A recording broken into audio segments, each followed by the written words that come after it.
السلام عليكم ورحمة الله وبركاته. حبايب قلبي عاملين ايه؟ يا رب تكونوا كويسين. معاكم مستر محمد المصري، وان شاء الله النهاردة يا صديقي هنحل الاسئلة اللي جاية لك في الامتحان ان شاء الله. ان شاء الله الاسئلة اللي انا هنحلها النهاردة جاية لك في الامتحان. انا مش بقول لك باذن الله طبعا، انا مش بقول لك ان احنا بنحل اهم الاسئلة المتوقعة، لا انا بقول لك الاسئلة اللي جاية لك في الامتحان هي الاسئلة اللي هنحلها النهاردة، باختلاف المحافظات، باختلاف الامتحانات. ان شاء الله الاسئله اللي هتيجي اللي انا هحلها معاك النهارده هي دي الاسئله اللي هتتكرر في جميع المحافظات وجميع الامتحانات. ليه؟ لان وزير التربيه والتعليم قال ان الامتحانات هتيجي من التقييمات، وانا جايب لك كل اسئله التقييمات ان شاء الله باذن الله هنحلها النهارده مع بعض بالشرح بالحل بكل حاجه. عايزك تركز معايا، تعمل كوبايه الشاي اللذيذه بتاعتك، ونبدا بسم الله. يلا كده بسم الله. نبدا في ايه؟ اول سؤال عندي، أول سؤال بيقول which of the following accurately expresses the function performed by the nervous system. طبعا احنا هنبدأ بالليسون 4 الدرس الرابع، لأن انت عندك الامتحان هيبدأ من أول ليسون 4، فهنبدأ بالليسون 4 الأول. فبيقول لي السؤال الأول بسم الله which of the following accurately expresses the function performed by the nervous system. طبعا النيرفس سيستم ليه وظيفة. ايه وظيفة النيرفس سيستم؟ لو احنا قلنا وظيفة النيرفس سيستم فهو بيبدأ ان هو يعمل الاستيمولاي، يعني يقدر ان هو يعمل الاستجابة، وبعد كده transmitting them to generate response.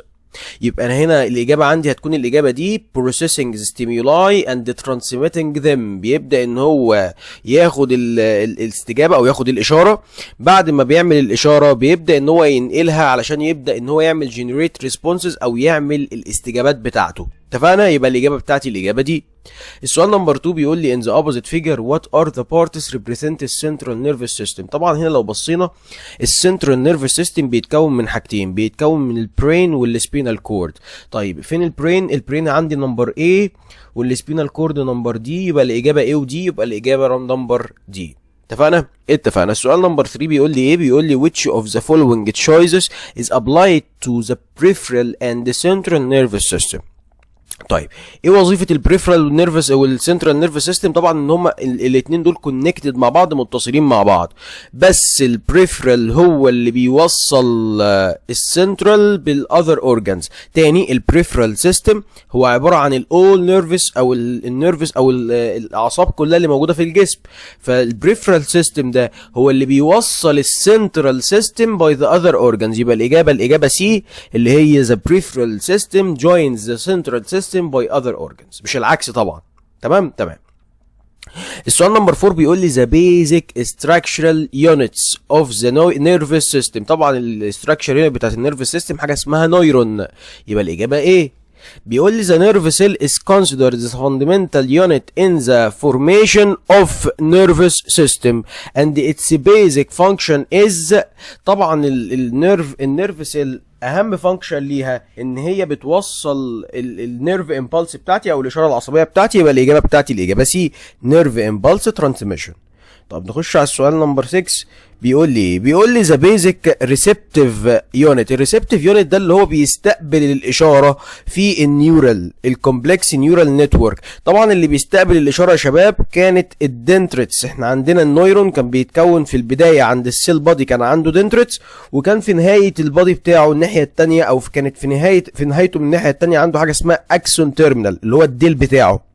فمين اللي كان بيستقبل الاشاره؟ اللي كان بيستقبل هو الدنتريتس، واللي بيخرج الاشاره هو كان الاكسون. حلو قوي.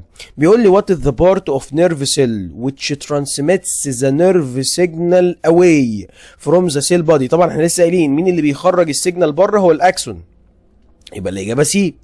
Which of the following figures represents the transmission of nerve impulse. بص هنا في اكسون هنا اهو وفي اكسون هنا اهو، يبقى النيرف امبلس هتخرج من الاكسون ده وهتخرج من الاكسون ده، يبقى الاجابه بتاعتي الاجابه سي. بص كده هنا داخل مش هينفع يخش هنا، طب وهنا خارج، ماشي داخل بس خارج، يعني داخل من مكان وخارج من مكان، انا عايز يخرج من مكانين. طيب هنا داخل برضو من مكان وخارج من مكان، هنا بقى خارج من المكان ده وخارج من المكان ده، يبقى الاجابه بتاعتي اللي تنفع هي الاجابه سي. يلا السؤال اللي بعده بيقول لي which of the following shows the route، يعني الطريق بتاع transmitting the nerve impulse from nerve cell to another cell. ركز كده، بيقول لي من nerve cell ل another cell.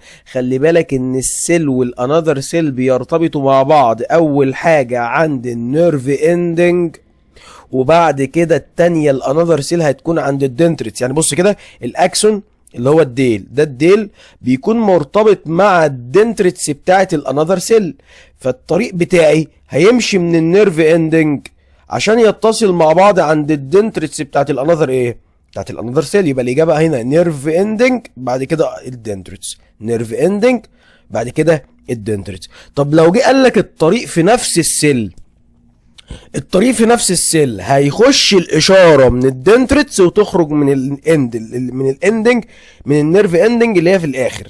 يبقى خلي بالك هو هنا قال لي من سيل لانذر سيل، يبقى السيل واحده هتاخد الاشاره من اخرها وواحده هتستقبل الاشاره من اولها، يعني عند النيرف اندنج والتانيه الدنتريتس. اما لو في قال في نفس النيرف سيل، نفس النيرف سيل عادي الاشاره هتخش من الدنتريتس وبعد كده تطلع من الاكسون من ورا، يبقى اقول له كده الدنتريتس وبعد كده النيرف ايه، النيرف اندنج. طب السؤال بيقول لي نمبر 10، بيقول لي what are the cells that transmit the nerve impulse from BNS اللي هو البريفرال نيرفس سيستم تو CNS اللي هو السنترال نيرفس سيستم. طبعا اللي بيوصل الاشاره من البريفرال للسنترال هو السنسوري نيرون اللي هو بيحس بالاشاره وبعد كده يوصلها للسنترال نيرفس ايه، للسنترال نيرفس سيستم. يبقى هنا هقول له السنسوري نيرون هو اللي هيوصل. السؤال نمبر 11 بيقول لي what are the cells that transmit the nerve signal from the skin to the central. انا لسه قايل اللي بيوصل للسنترال مين، هو السنسوري نيرون. يبقى الاجابه دي من السكن للسنترال، اي حاجه اي نيرف هيوصل للسنترال نيرفس سيستم يبقى على طول هقول عليه ايه، سنسوري اورجان. حلو، سنسوري نيرون سوري. طيب اللي بعده بيقول لي سؤال نمبر 12 which of the following can the sensory neuron link between them. ايه اللي يقدر هنا السنسوري نيرون يوصل ما بينه؟ السنسوري اورجان هنا يقدر يوصل ما بين سنس اورجان وسنس اورجان؟ لا، يوصل ما بين السنس اورجان والبرين. ما هو البرين ده اللي هو ايه، انا قايل السنسوري اورجان دايما الاشاره بتاعته رايحه للسنترال ايه، للسنترال نيرفس سيستم، والسنترال نيرفس سيستم بيكون بيحتوي على مين، بيحتوي على البرين. يبقى الاجابه بتاعتي دي يبقى السنس اورجان وذ برين. يبقى كده السنسوري نيورونز بيوصل من السنس اورجان للبرين. السؤال نمبر 13 بيقول لي ايه؟ السؤال نمبر 13 بيقول لي which of the following choices represents the connection between the nerve cells parts inside the central nervous system. النيرف اندنج بتكون النيرف اندنج اوف سيلز بتكون انتر نيرونز، والدنتريتس بتكون هي الموتور اللي بتستقبل الاشاره. يبقى الاجابه بتاعتي هي الاجابه بي، انتر نيرونز. النيرونز دي اللي هي النيرف اندنج هي نهايه النيرونز والانر نيرونز، والدنتريتس هي الموتور اللي بتبدا تستقبل الاشاره الجديده.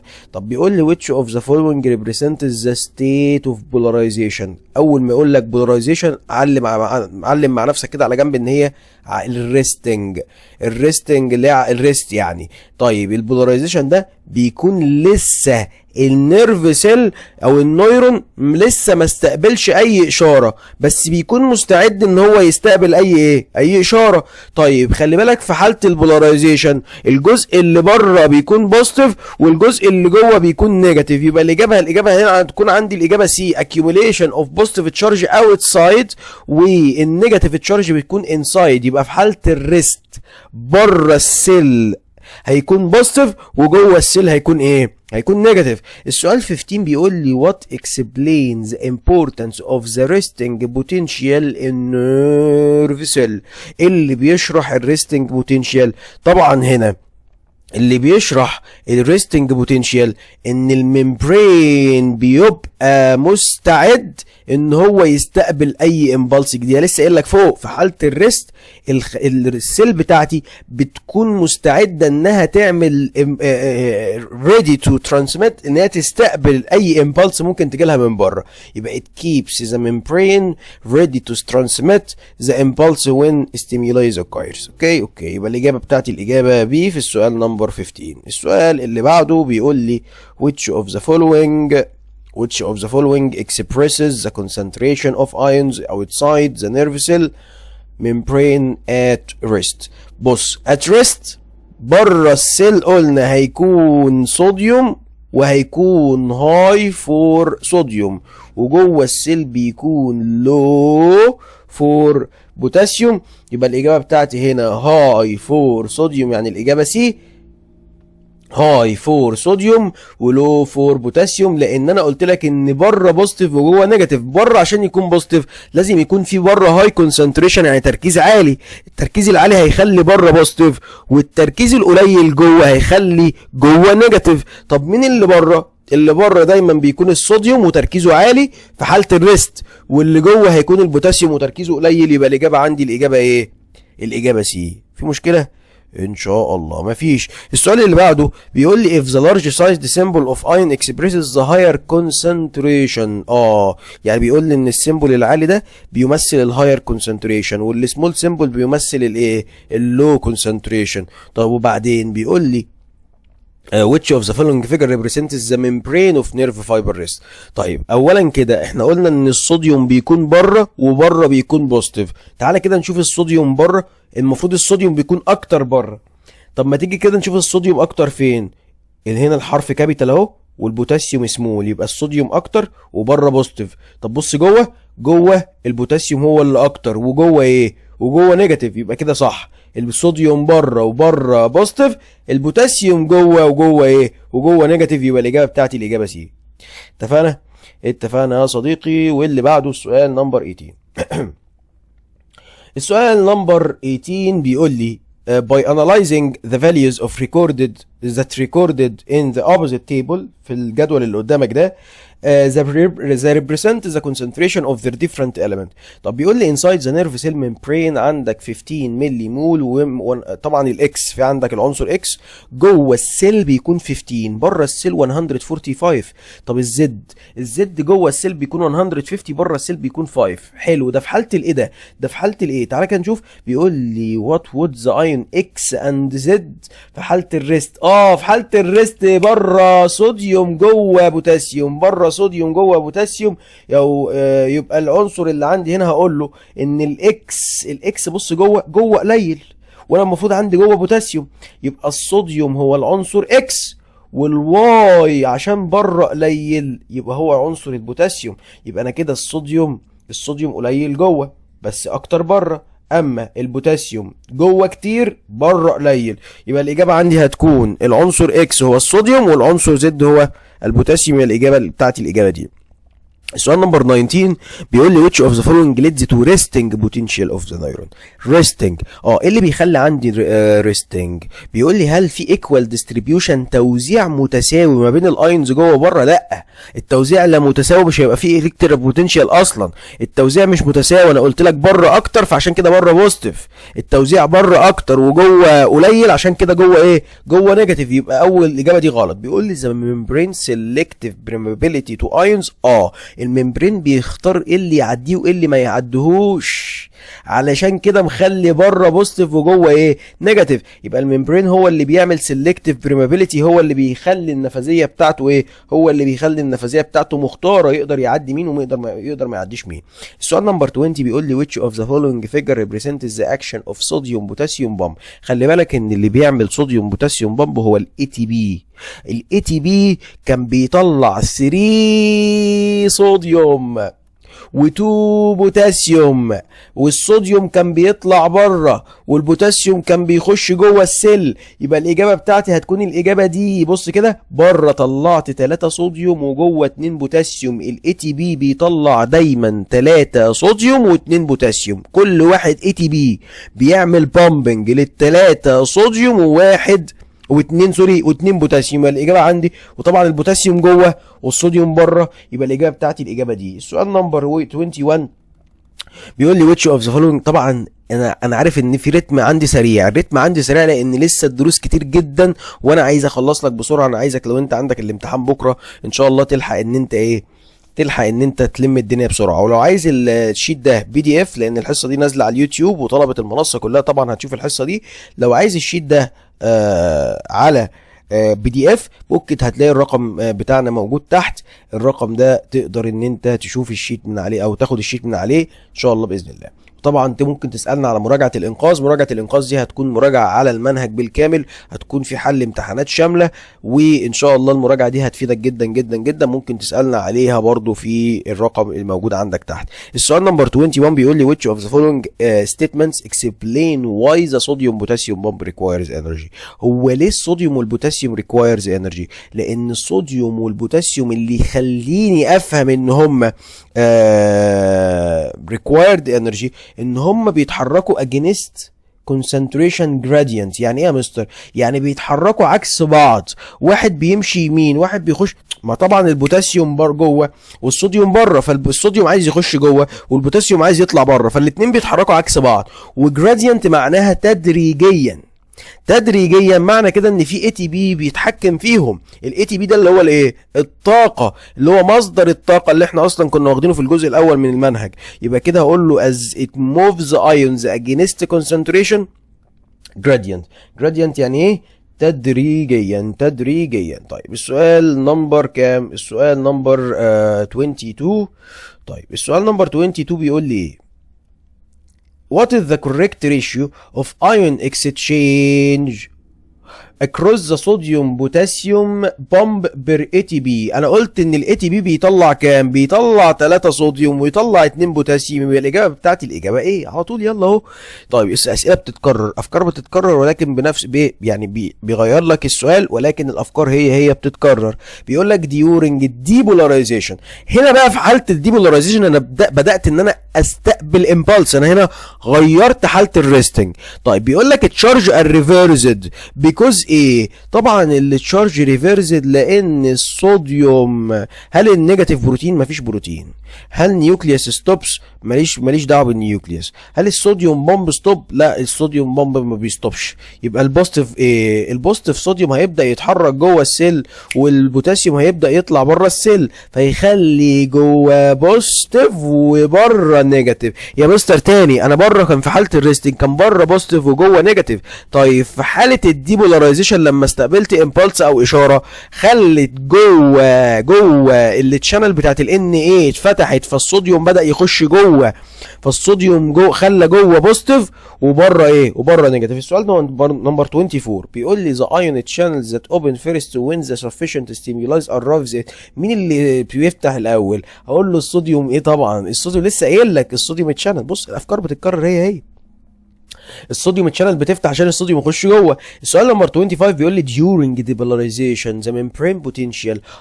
في الديبولاريزيشن الممبرين بوتنشال بيكون كام؟ المفروض بيقول لي هيتحول من نيجاتيف الى بوزيتيف. لسه قايل ان في الاول كان جوه نيجاتيف، بعد كده هتتحول الى بوزيتيف. طيب هو في الاول خلي بالك كانت نيجاتيف 70 ملي فولت، ده في الاول لما كان في حاله الريست. اما لما بتحول الى حاله الديبولاريزيشن هتحول من نيجاتيف الى بوزيتيف. طب بوزيتيف كام؟ لسه اهي لسه هقول بوزيتيف 40. لقيتها في السؤال اللي بعدها بيقول لي ذا بوتنشال ديفرنس ريتشنج بوزيتيف 40 ملي فولت مينز ايه؟ مينز طبعا ان الصوديوم بيتحرك جوه والبوتاسيوم بيتحرك بره. يبقى اقول له means that the sodium ions have flowed inward يعني للداخل in large quantities. الصوديوم هيبدأ يخش جوه بايه؟ بكميات كبيرة. يبقى الإجابة بي. الله عليك يا اللي مركز، الله عليك يا اللي شفت الحصة، والله العظيم هتستفاد جدا. هتروح بكرة الامتحان لو انت بتتفرج عليها قبل الامتحان بيوم، هتروح بكرة الامتحان هتلاقي الأسئلة دي في الامتحان، مش هتطلع منها الامتحان ان شاء الله. بيقول لي السؤال نمبر 27 from the opposite figure which of the following agree with the change in the membrane state as shown in the region. بص كده inside بقى negative outside positive. طيب خلي بالك ان inside لما negative خلاص الصوديوم مش هيخش والبوتاسيوم هيبدأ يطلع بكميات ايه؟ كبيرة. طيب يبقى كده هقول له ايه؟ هقول له ان هيحصل inflow of large amount of sodium. inflow يعني ايه؟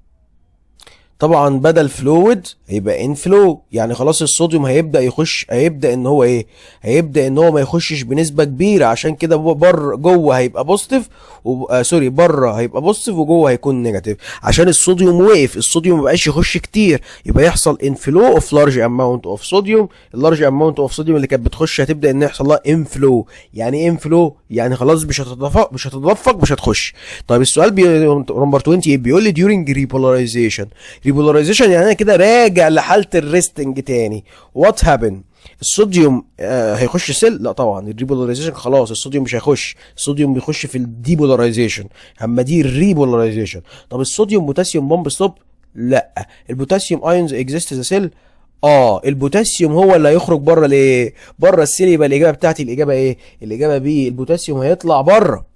ما هو دلوقتي في حاله الديبولاريزيشن الصوديوم كان بيخش جوه، طب الريبولاريزيشن انا عايز افضي جوه تاني، يبقى خرج البوتاسيوم ايه؟ اخرج البوتاسيوم بره. بيقول لي فروم ذا اوبوزيت فيجر، في الصوره اللي قدامك دي which of the following occurs region Y on reaching the change of happened at region X. ثواني، ايه اللي حصل؟ ايه اللي حصل؟ ماشي. بيقول لي ايه اللي موجود في الريجن واي وبيخلي وبيغير اللي هيحصل في الريجن اكس. طبعا هنا العمليه في الريجن واي هي عمليه ديبولاريزيشن، لان الصوديوم عمال يخش، الصوديوم بيخش في المنطقه اكس، يبقى معنى كده ان دي عمليه ديبولاريزيشن تكس بليس. ديبولاريزيشن تكس بليس، يبقى الاجابه بتاعتي الاجابه ايه؟ السؤال نمبر 30 the repolarization phase show with the outer surface returning to a positive state. الريبولاريزيشن هي ايه بقى؟ بتقفل الاوتر سيرفيس وتخلي الاوتر سيرفيس يرجع تاني ايه؟ يرجع للبوزيتيف ستيت بتاعته، الجزء الخارجي طبعا. ليه بقى؟ لان هي stopping sodium input and opening potassium channels output. طبعا قلت لك في الريبولاريزيشن الصوديوم مش هيخش والبوتاسيوم هو اللي هيطلع، يبقى الاجابه بتاعتي الاجابه ايه؟ هي الاجابه الصحيحه. السؤال 31 بيقول لي ذا بيريود. البيريود دي مفيش غيرها في المنهج، اسمها ريفراكتوري بيريود. اول ما تلاقي كلمه بيريود يبقى ريفراكتوري بيريود على طول. ذا بيريود during the new nerve impulse cannot generated is called refractory. ريفراكتوري بيريود مفيش غيرها في المنهج كله، اول ما تلاقي كلمه بيريود يبقى على طول ريفراكتوري بيريود. السؤال 32 بيقول لي during the refractory period sodium channels are. خلي بالك ان الصوديوم channels ما تقدرش انها تعمل ريسبونس لنيو ستيمولاي. يعني في الريفراكتوري بيريود ده هيقول لك خلاص كفايه عليا، انا لسه مستقبل اشاره، سيبني استرجع قوايا الاول. يبقى في الريفراكتوري بيريود دي انا لسه مخرج اشاره، مش هقدر استقبل اشاره جديده، يبقى enable to respond the new stimuli. يبقى الاجابه بتاعتي الاجابه ايه؟ الاجابه ايه؟ السؤال نمبر 33 بيقول لي from the opposite graph. في الاوبوزيت جراف ده انا بتحرك من النيجاتيف 70 للبوزيتيف 40، من نيجاتيف 70 للبوزيتيف 40، يبقى دي عمليه ديبولاريزيشن. طب ايه اللي هيحصل في الديبولاريزيشن؟ الصوديوم بيخش جوه، بوتاسيوم بيطلع بره. يبقى بوتاسيوم بيفضل، طبعا بوتاسيوم مش بيطلع بره بنسبه كبيره، لكن الصوديوم هو اللي بيخش ايه؟ بيخش جوه. يبقى which of the following figure represents the flow of large amount of ions during the period AB. من ال LLB طبعا الصوديوم بيخش بنسبة ايه؟ بنسبة كبيرة، يبقى الإجابة بتاعتي هتكون الإجابة دي أهو، الصوديوم داخل، الصوديوم داخل، يبقى الإجابة بتاعتي الإجابة دي. السؤال نمبر 34 بيقول لي the opposite graph. في الاوبوزيت جراف برضه انا هنا بتحرك من النيجاتيف 70 للبوزيتيف ايه؟ للبوزيتيف 40. The opposite graph shows the stage through which the neuron passes during stimulation. حلو قوي. At which point the sodium ion concentration reach to the maximum value on the inner. في الانر طبعا بيوصل للماكسيموم فاليو عند مين؟ عند السي. خلاص عند السي انا وصلت للماكسيموم فاليو عندي اصلا، فالصوديوم قاعد يخش جوه كتير لحد ما وصل للماكسيموم فاليو بتاعته عند الايه؟ عند السي. at which point the potassium ions concentration reaches to the maximum value in the outer. برضه عند السي، لا سوري مش عند السي بقى، عند الاي. هنا عند الاي البوتاسيوم بيبدا طبعا. هنا انا كده كنت بيحصل عمليه ايه؟ هنا في الاول من هنا من نيجاتيف 70 لحد من ال للسي كان بيحصل عمليه ايه؟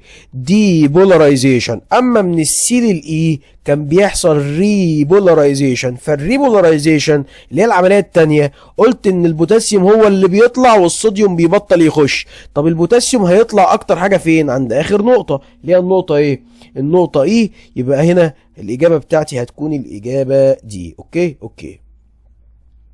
طيب بعد كده بيقول لي the nerve impulse travels along the axon through.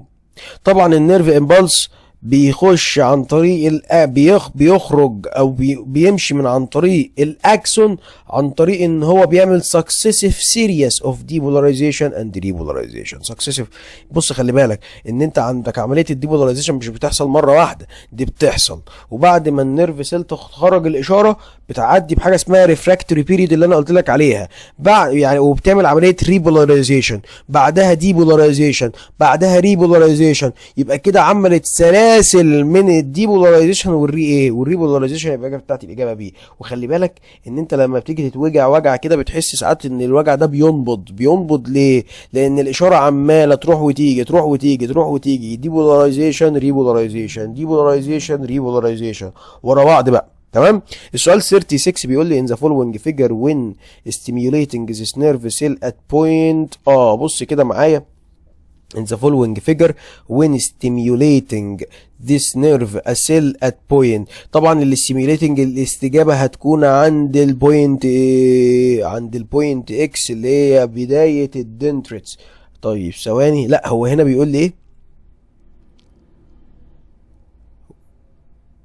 stimulating this nerve cell at point. ماشي، الستيميوليتنج دي هتخش ولا تخرج؟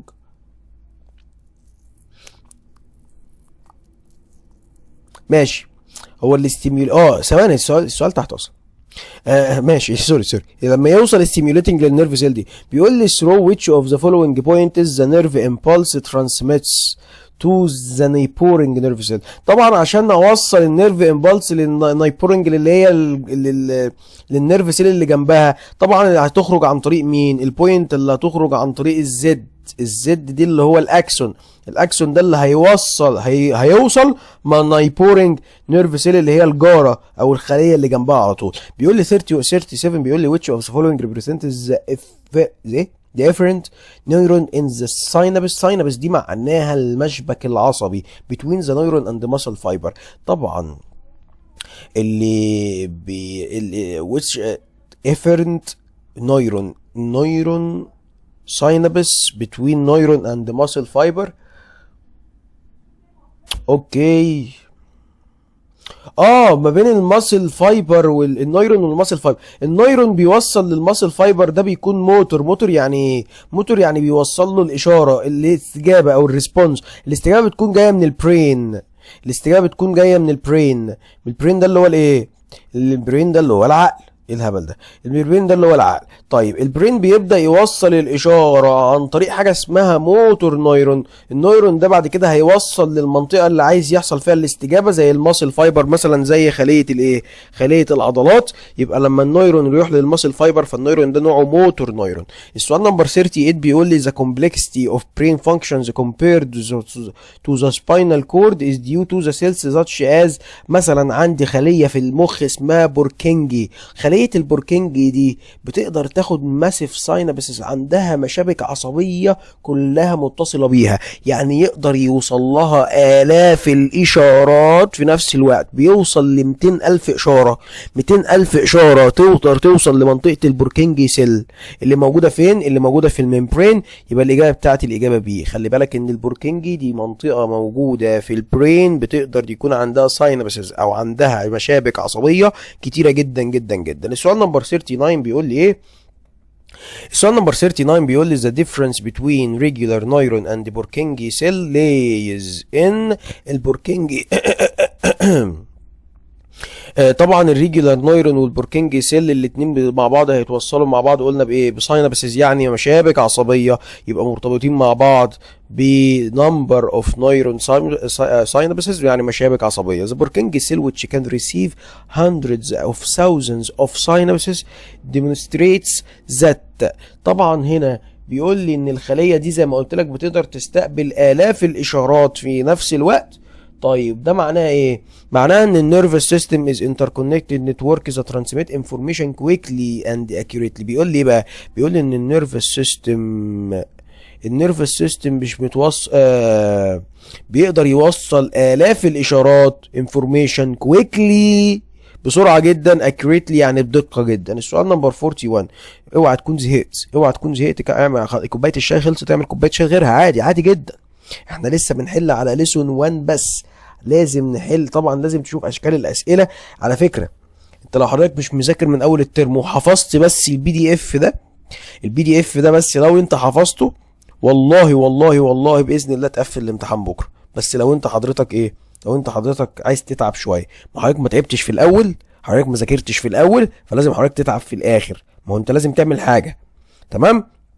طيب السؤال 41 بيقول لي chemical neuron transmitter are stored inside النيورون ترانسميتر inside vesicles دي اكياس، يبقى الاجابه عندي الاجابه ايه؟ الاجابه سي.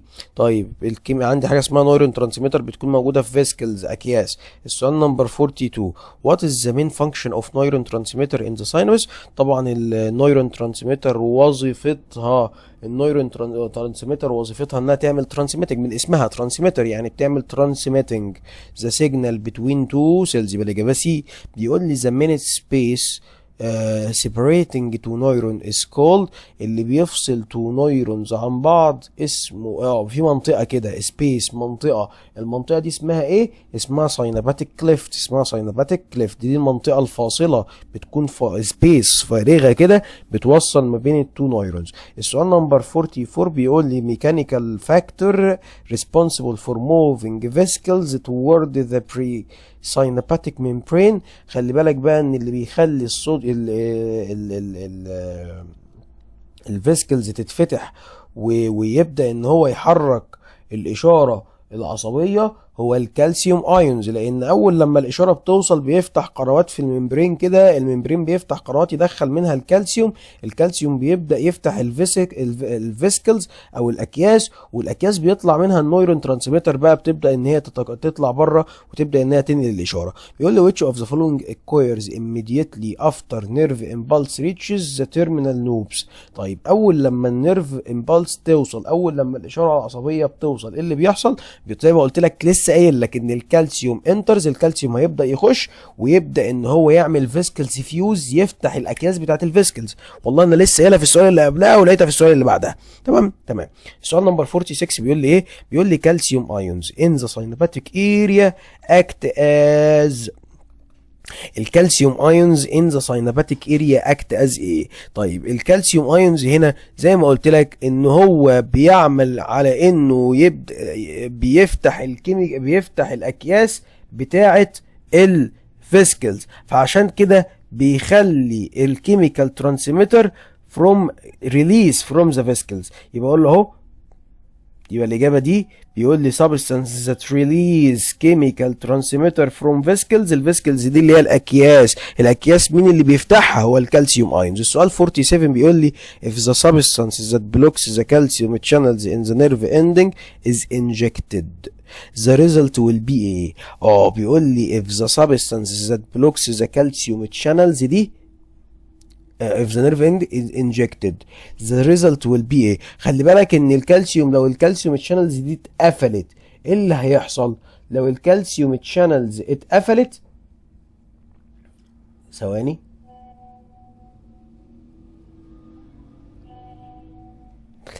دقيقة واحدة وجاي لكم يا شباب باذن. هشرب بس كوباية مية عشان انا زوري خلاص.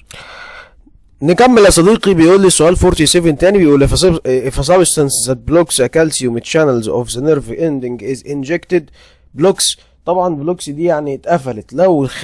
لو القنوات اللي بتنقل الكالسيوم لداخل الخلية هتتقفل، طبعا ده هيعمل حاجة اسمها complete cessation of signal transmitter between cells.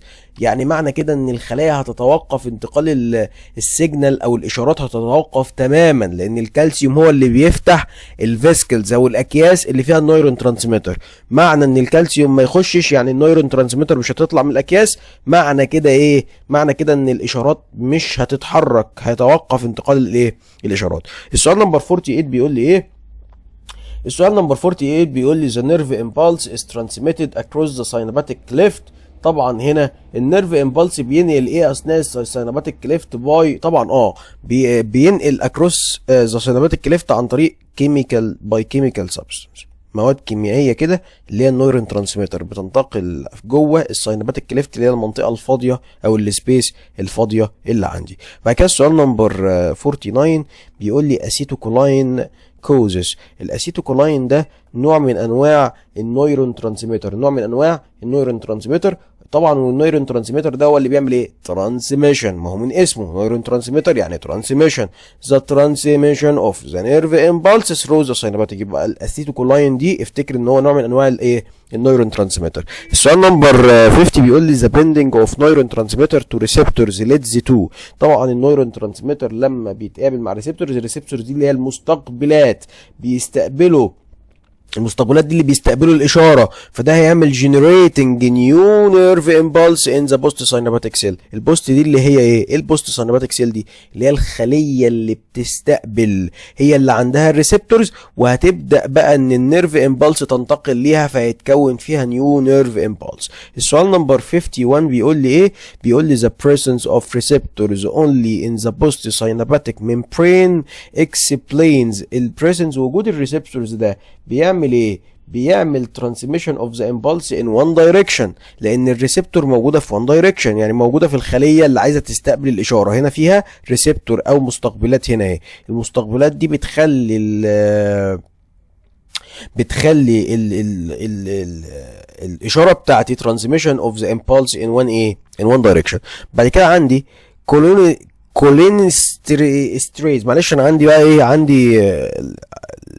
عندي كده في بعض الكلمات لساني بيعلق عادي. كولينوستريز اللي هو انزيم، ده الانزيم ده وظيفته ان هو يعمل بريك داون للاسيتوكولاين اللي دخلت. دلوقتي خلاص الاشاره وصلت، انا مش محتاج النيورون ترانسميتر في حاجه. النيورون ترانسميتر بعد ما وصل الاشاره شكرا يا عمنا مش عايزك تاني، هعمل ايه؟ الانزيم هيبدا ان هو يكسر الاسيتوكولاين اللي دخل ده. يبقى الانزيم وظيفته ان هو يكسر بريك داون الاسيتوكولاين افتر ات بيرفورمز اتس رولز، اول لما بيعمل الدور بتاعه. عارف انت الانزيم ده بيفكرني بواحد صاحبي بعد ما ياخد مصلحته يبدا ان هو ايه؟ ما يسالش فيا، فصاحبي ده وحش جدا. السؤال نمبر 53 بيقول لي ايه؟ بيقول لي the primary function of the enzyme that breaks down the acetylcholine substance. البرايمري function of the enzyme that breaks down the acetylcholine substance، طبعا الفانكشن بتاعه ان هو هيبدا يعمل ايه؟ هيبدا يرجع السيل للريستنج ستيت. انا بقى خلاص انا استقبلت الاشاره وحركتها جوايا، فبعد ما الاشاره باخدها ببدا ان انا ارجع تاني للريستنج. فعشان ارجع للريستنج لازم اكسر الاسيتوكولاين اللي هو نوع النيورون ترانسميتر اللي دخل جوايا. يبقى الانزيم وظيفته ان هو يكسر الاسيتوكولاين اللي دخل جوه الخليه المستقبله اللي هي الجديده، علشان اول لما يكسروا يرجع الخليه تاني لحاله الايه؟ لحاله الريستنج ستيت. السؤال نمبر 54 بيقول لي in which of the following the postsynaptic membrane differs from the presynaptic membrane. طبعا في الكالسيوم بامبس انت عندك البريسايناباتيك عندها كالسيوم بامبس، اما لا ثواني which the postsynaptic membrane differs from presynaptic membrane. وجود الصوديوم تشانلز. ليه بقى؟ لان انت عندك الصوديوم تشانلز موجوده عند الدنتريتس اللي في بدايه البوست سايناباتيك اهي. دي مثلا اهو، دي الدنتريتس، دي الخليه، ودي الدنتريتس بتاعت الدنتريتس دي كان بيبقى فيها صوديوم تشانلز عشان الصوديوم يخش جوه والبوتاسيوم يطلع بره في حاله الديبولاريزيشن والكلام اللي انا قلت عليه ده.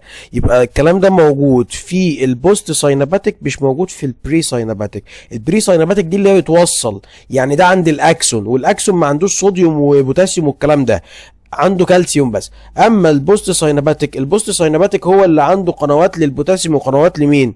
للصوديوم. يبقى هنا هقول له the presence of sodium channels. السؤال نمبر 55 بيقول لي from the opposite figure the cell is restricted to the figure of A. طبعا هنا دي متوصله تقريبا بخليه، يبقى دي موتور مش متوصله بالبرين ولا حاجه، دي متوصله تحت مثلا بماسل بعضله او حاجه، يبقى دي موتور. اما اللي بتوصل للبرين كان اسمها ايه؟ كان اسمها سنسوري نيرون. اما دي بتوصل الى ايه؟ بتوصل الى الاورجانز، يبقى دي اسمها موتور نيرون. السؤال نمبر 2 بيقول لي which of the following flows from the structure number 4 to the structure number 5. من structure number 4 ل structure number 5 during the transmission of the nerve impulse. اللي بيتحرك هنا مين؟ اللي بينتقل من هنا لهنا الاسيتوكولاين هرمون، اللي هو نوع من انواع النيورون ايه؟ ترانسميتر. طيب حلو قوي، طالما عشان في اشاره بتنتقل هنا. where is the acetylcholine compound store؟ الاسيتوكولاين بيبقى متخزن فين؟ الاسيتوكولاين يا شباب بيكون متخزن في الاكسون تيرمينال، يعني اللي هي نمبر 4. معلش بقى انا ايه ممكن اعمل كده، ثواني هوضح لك الصوره شويه. هنا المفروض ان دي الاكسون تيرمينالز، اللي هي نهايه الاكسون اهي، الحته دي اللي هي الحته نمبر 4. يبقى الحته نمبر 4 دي هي اللي بتحتوي على الايه؟ بتحتوي على الاكسون. لا ما تعلقش، لا ما تعلقش، ده العيال امتحانها بكره. طيب يلا بسم الله، استنى كده نشوف اللاب، لسه ان شاء الله مش هيفصل دلوقتي. السؤال 56 بيقول لي ايه؟ بيقول لي electrical impulses in the NCV. ال NCV ده اللي هو النيرف كوندكشن فيلوسيتي تيست. بيعمل ايه؟ بيقول لي الالكتريكال امبولس هنا بتعمل ايه؟ هارت بيتس، بتعمل بريذنج. طب ما هي نيرف يا شباب، هي نيرف، يبقى بتعمل ايه؟ بتعمل ناتشرال نيرف امبولس انسايد ذا بودي. ما هو بيقول لك الكتريكال امبولسز ونيرف في الان سي في. الان سي في يعني نيرف، خلاص. الان سي في ده يعني بيعمل ايه؟ ناتشرال نيرف امبولسز انسايد ذا بودي. خلي بالك محافظه الجيزه جه في امتحان الشهر الاول ابلكيشنز كتيره، هو احنا كل ده بنحل عليه صنون بس عادي، عادي جدا عادي. بص حضرتك لو عندك الامتحان بكره وبتتفرج على الفيديو ده، اتفرج عليه، هو فيديو مثلا لو كمل 4 ساعات عشان هم 4 دروس مثلا، فلو كمل 4 ساعات عادي جدا. حضرتك في 4 ساعات تروح تقفل امتحان بكره باشا، رجل على رجل. كمان تعتبر المراجعه دي بنراجع الامتحان الفاينل اللي هو اصلا كمان اسبوعين. يعني حضرتك بتراجع الامتحان شهر بكره، بتختبر نفسك فيه علشان الامتحان الكبير اللي هو امتحان الفاينل. فحضرتك هتشوف حصه 4 ساعات فيها 4 دروس من 4 او فيها 3 دروس، سيبك مش 4، فيها 3 دروس، فيها 3 دروس، او يبقى حصه 3 ساعات مثلا، في حصه فيها 3 دروس من 8 دروس. تخيل حصه 3 دروس من 8 دروس، يبقى انت بيبقى لك 5 تذاكرهم عشان امتحان الفاينل. خلاص. السؤال نمبر 57. طبعا انا بكلم الطلبه بتاعتي اللي معايا على المنصه، وطلبتي في السنتر قبل ما بكلم اي طلبه غريبه. انا بتكلم على طلبتي الاول، طلبتي دي اللي تخصني. وطبعا طلبه اليوتيوب فوق دماغي، ولكن حضرتك طالب على اليوتيوب مش عاجبك الحصه هتطلع تتفرج على حد تاني، لكن طلبتي بيتفرجوا عليا. فحضرتك كطالب عندي انت مجبر ان انت تتفرج على دي، لان دي جزء من مراجعه امتحان الفاينل، ادي قلت.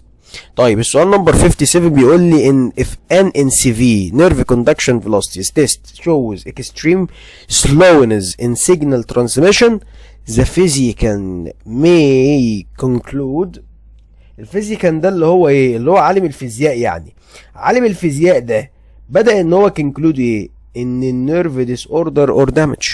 لما النيرف كوندكشن فيلوسيتي دي حس ان هي بطيئه، اكستريم سلونز، لما لقى ان النيرف ماشيه ببطء، حس كده ان في نيرف ديس اوردر، يعني في خطأ في النيرف او في دمج في النيرف. تمام. السؤال نمبر 58 بيقول لي recording the and analyze response in the NCV test helps determine ايه؟ بيساعدني ان انا determine اللوكيشن بتاع النيرف انجري. يعني دلوقتي في ضرر في النيرفز بتاعتي، هعرف احدد اللوكيشن بتاعت الضرر ده بالظبط، يبقى بقدر احدد اللوكيشن اوف ذا نيرف انجري. السؤال نمبر 59 بيقول لي which of the following isn't purpose for the nerve conduction velocity NCV test. which of the following isn't purpose for the nerve conduction velocity NCV test. طيب هنا بيقول لي ايه اللي هيخلي هنا isn't purpose، يعني ليس مجال للنيرف كوندكشن فيلوسيتي. طبعا هنا ان هو بيحدد النيرف دامج، هو بيحدد النيرف دامج. detecting the nerve related disorder برضو بيعملها. طيب ايه اللي مش مجالي؟ اللي مش مجال الان سي في ان هو increasing the rate of impulse speed in the nerves، ده مش مجاله. هو مجاله ان هو يحدد المنطقه اللي فيها دامج. بعد كده خلاص الدكتور بقى هو اللي يعالج المنطقه اللي فيها ايه، اللي فيها دامج. السؤال نمبر 60 واخر سؤال هنحله على ليسون بان بقى عشان انا زهقت منه. بيقول لي performing the NCV nerve conduction velocity test is non invasively manner over the skin makes it. طيب ال NCV لو لقيته non invasively manner or over the skin بيقول لي ان هو هيكون safe وايزي.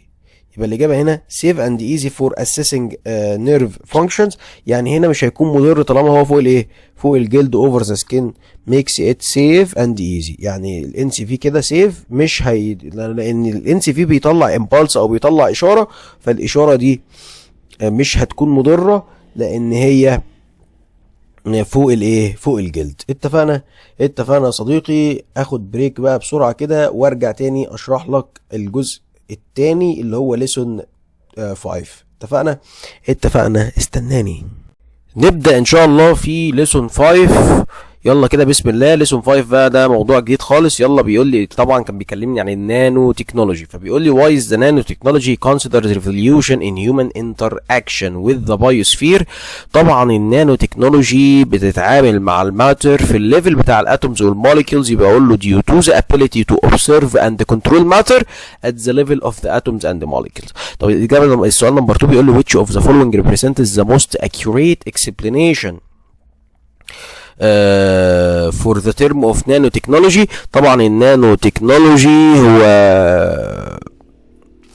practical application of knowledge that control materials at the nanoscale. طبعا النانو تكنولوجي هو بيتعامل مع الماتيريال في النانو سكيل باجزاء النانو. طيب الجزء اللي بعده بيقول لي ايه؟ بيقول لي what does the word nano mean in Greek. طبعا في الجريك في اللغه اليونانيه كلمه نانو بتعني كلمه دوارف. يبقى الاجابه عندي الاجابه سي. طيب السؤال اللي بعده بيقول لي 1 متر is equivalent to كام؟ خلي بالك ان النانوميتر في الكتاب كان مكتوب ان النانوميتر equal 10 باور نيجاتيف 9 متر. طيب المتر بقى بيساوي كام نانو؟ المتر العكس، المتر ده يونت كبيره، فاليونت الكبيره بتساوي بالبوزيتيف بقى، بدل ما هي النانو كانت يونت صغيره فاكيد هي بالنيجاتيف. اما المتر هي اليونت الكبيره فاكيد هتكون بالبوزيتيف. يبقى هنا هقول له 10 باور 9 مش 10 باور نيجاتيف 9. خلي بالك ال1 متر عشان اليونت الكبيره هتساوي 10 باور 9 نانو متر. لو قال لي النانو متر بيساوي كام متر ساعتها اقول له 10 باور نيجاتيف 9. سؤال مهم جدا ممكن تتلخبط فيه. بيقول لي the diameter of single human hair is approximately كام؟ تقريبا كده الهيومن هير بتكون كام؟ بتكون طبعا is greater than 1. الدايمتر بتاع سوري احنا هنا كنا بنتكلم فين؟ الدايمتر بتاع السنجل هيومن هير تقريبا بتكون كام؟ الدايمتر بتاع الهيومن هير طبعا ايكوال تقريبا 10 باور 5 نانو متر. 10 باور 5 نانو متر. يبقى الاجابه هنا فين؟ 10 باور 5 اهي. اوكي. السؤال اللي بعده بيقول لي the ratio of the diameter of sand grain and human hair. الساند جرين بالنسبة للهيومن هير تعتبر ان الساند جرين اكبر، فالريشيو ما بينهم لما اقسم حاجة كبيرة على حاجة صغيرة هو طبعا انا بقسم الاول بعمل ديفايد للكلمة الاولى على الكلمة التانية، فالساند جرين اكبر من الهيومن هير. طيب هتقول لي اكبر ازاي؟ هقول لك السمك بتاعها، الساند جرين السمك بتاعه اكبر من الهيومن هير. السمك بتاع الهيومن هير صغير جدا جدا جدا. طيب يبقى هنا هقول له ايه؟ هقول له طبعا هنا هيكون greater than 1. طيب السؤال نمبر 7 بيقول لي ايه؟ بيقول لي the diameter of molecule shown in the opposite figure is approximately كام؟ طبعا ده اللي هو الووتر موليكيول. الووتر موليكيول تقريبا بيكون 3 باي 10 باور نيجاتيف 9 متر، لان هو كان بيقول لي ان الووتر موليكيول يعتبر تقريبا 0.3 نانومتر. 0.3 نانومتر ده اللي هو بتساوي كام متر؟ بتساوي 3 باي 10 باور نيجاتيف 10 متر. تمام. طب بيقول لي what is the result of nanometer being 100,000 times smaller than the diameter of human hair. طيب فبيقول لي ايه معنى ان النانومتر يكون اصغر بالاف المرات من مئات الالاف من الدايمتر بتاع الهيومن هير؟ معناها ان النانومتر عندها unique properties not found in the normal state. يبقى الاجابه عندي الاجابه سي. طيب اللي بعد كده بيقول لي which of the following properties. طبعا النانو سكيل، خلي بالك ان النانو سكيل اي حاجه بالنانو بيكون عندها properties مختلفه عن الحاجه الطبيعيه. يعني انا لما اقول لك نانو جولد مش زي الجولد الطبيعي، النانو سيلفر مش زي السيلفر الطبيعي، وهكذا. اي حاجه بالنانو بيكون عندها properties مختلفه خالص، لان ده انا بتعامل مع الحاجات الصغيره جدا جدا جدا. فالسؤال نمبر 9 بيقول لي which of the following properties doesn't typically change when matter is reduced in the nanoscale. اللي مش هيتغير لما الماتر بتاعتي حجمها يقل. اللي مش هيتغير لما الماتر حجمها يقل هي الاتوميك ماس اوف element itself. الاتوميك ماس دي مش هتتغير. يعني طبعا اي اتوم بيكون ليها ماس، الماس بتاعت الاتوم مش هتتغير، ولكن الكوندكتيفيتي هتتغير، الميلتنج بوينت هيتغير، الكالر هيتغير. زي الجولد، قلنا ان الجولد لونه شايني يلو، اما لما بيتحول الى نانو ممكن يتحول لونه الى اورنج او ريد او حتى بيتحول الى بلو. لما بيتحول الى نانو يبقى الكلر بيتغير.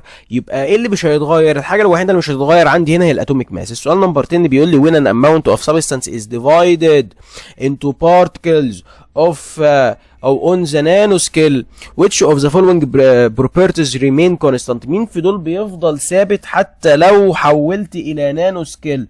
اللي مش هيتغير هنا عندي الماس والتوتال فوليوم. الماس والتوتال فوليوم. السيرفيس اريا هتتغير لان السيرفيس اريا هتزيد. طبعا انا لما اجي اقسم الورقه، مثلا الورقه اللي عندي ليها ماس طبعا معينه، الماس بتاعتها صغيره جدا. لما اجي اقطعها السيرفيس اريا اكيد هتزيد لان هي هتاخد مساحه اكبر لما الورقه تتقطع لحتت صغيره. تمام. طيب ولكن السولوبيليتي الذوبانيه بتاعتها برضو الكيميكال رياكشن دايما بيزيد كل ما السيرفيس اريا بتزيد.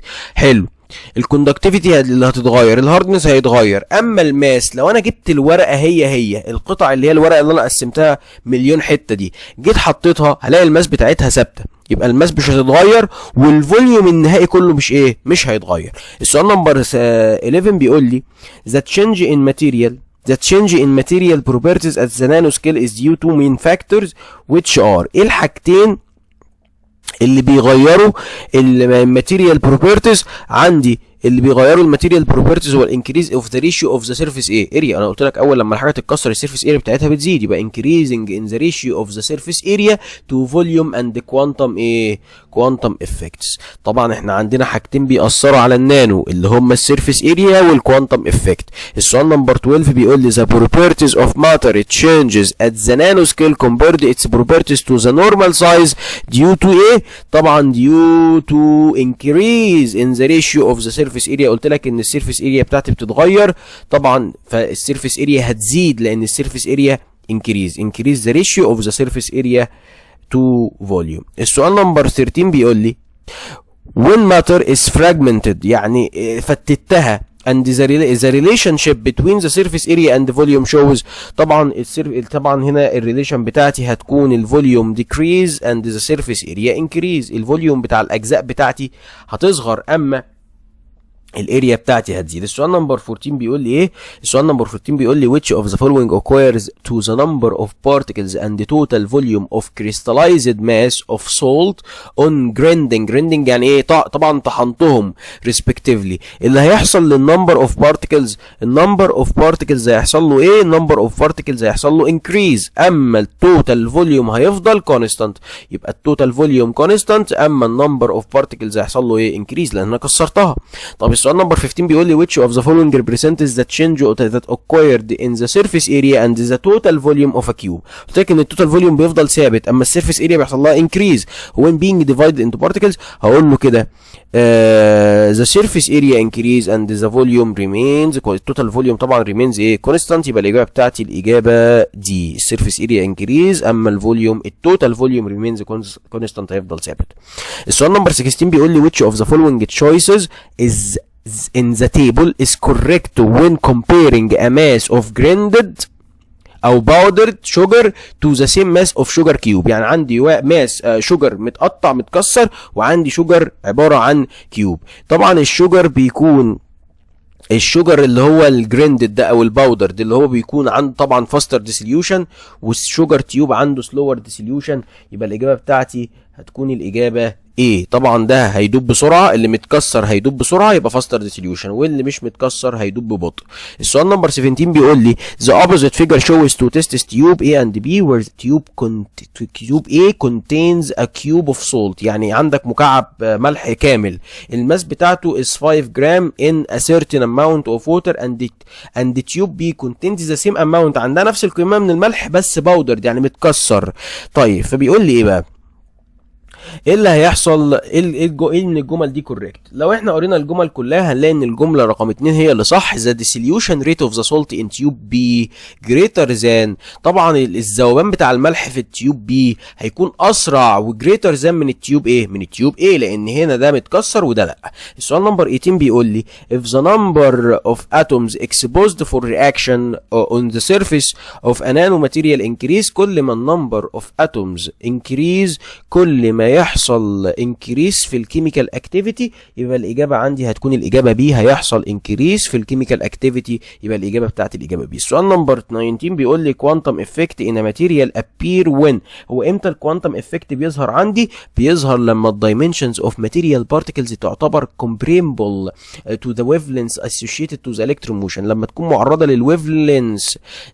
للويفلنس، اللي هو الطول الموجي بتاع الالكترون موشن او اللي هي حركه الالكترون، يبقى الاجابه بتاعتي الاجابه سي. السؤال نمبر 20 بيقول لي when the size of gold is reduced to nanoscale. لما الجولد يقل للنانو سكيل its color changes because. طبعا عشان بسبب هنا ان الكالر بتاعه الجولد هتتغير بسبب الانتراكشن with light changes، بسبب التفاعل مع التغيرات بتاعه اللايت.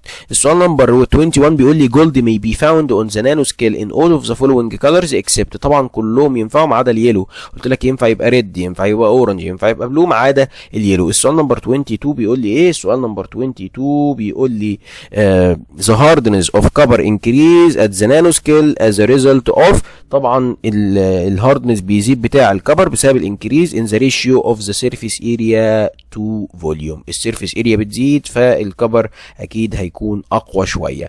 السؤال نمبر 23 بيقول لي particle size of copper decrease its hardness and electrical conductivity increase. الاثنين increase ثواني increase و doesn't change. electrical conductivity doesn't change، لا increase و change اهي increase و change عشان برضو الكوندكتيفيتي هتزيد، يبقى الاجابه عندي increase و change دي الاجابه اللي تنفع. طب السؤال نمبر 24 بيقول لي nano chemistry is concerned with studying changes in properties at a small scale. طبعا سامحوني لو انا بعلق في بعض الكلمات، انا بقرا بسرعه جدا جدا جدا لان طبعا انا عايز اخلص الحصه في وقت قياسي علشان حضرتك تلحق تحفظ الاسئله. وطبعا انا بحاول افهمك برضو مع الحفظ، انا مش بحل وبجري وخلاص، ولكن عايزك تلحق تخلص الحصه عشان لو امتحانك بكره الصبح. طب السؤال نمبر 24 بيقول لي ايه؟ بيقول لي نانو كيمستري is concerned with studying changes in properties at a small scale which of the following falls within interests. طبعا خلي بالك ان النانو كيمستري ده علم بيدرس النانو سكيل. طيب العلم ده manufacturing and describing nanomaterials in their various forms. يعني بيدرس النانو ماتيريال زي ما انا قلت لك، يبقى الاجابه بتاعت الاجابه دي. السؤال نمبر 25 بيقول لي a silver nano particle has two dimension of 25 nanometer and 30 nanometer. What is the probable third dimension of this particle؟ الدايمنشن الثالث طالما هو السيلفر في النانو بارتيكل فاكيد الدايمنشن الثالث هيكون برضو 30 نانومتر.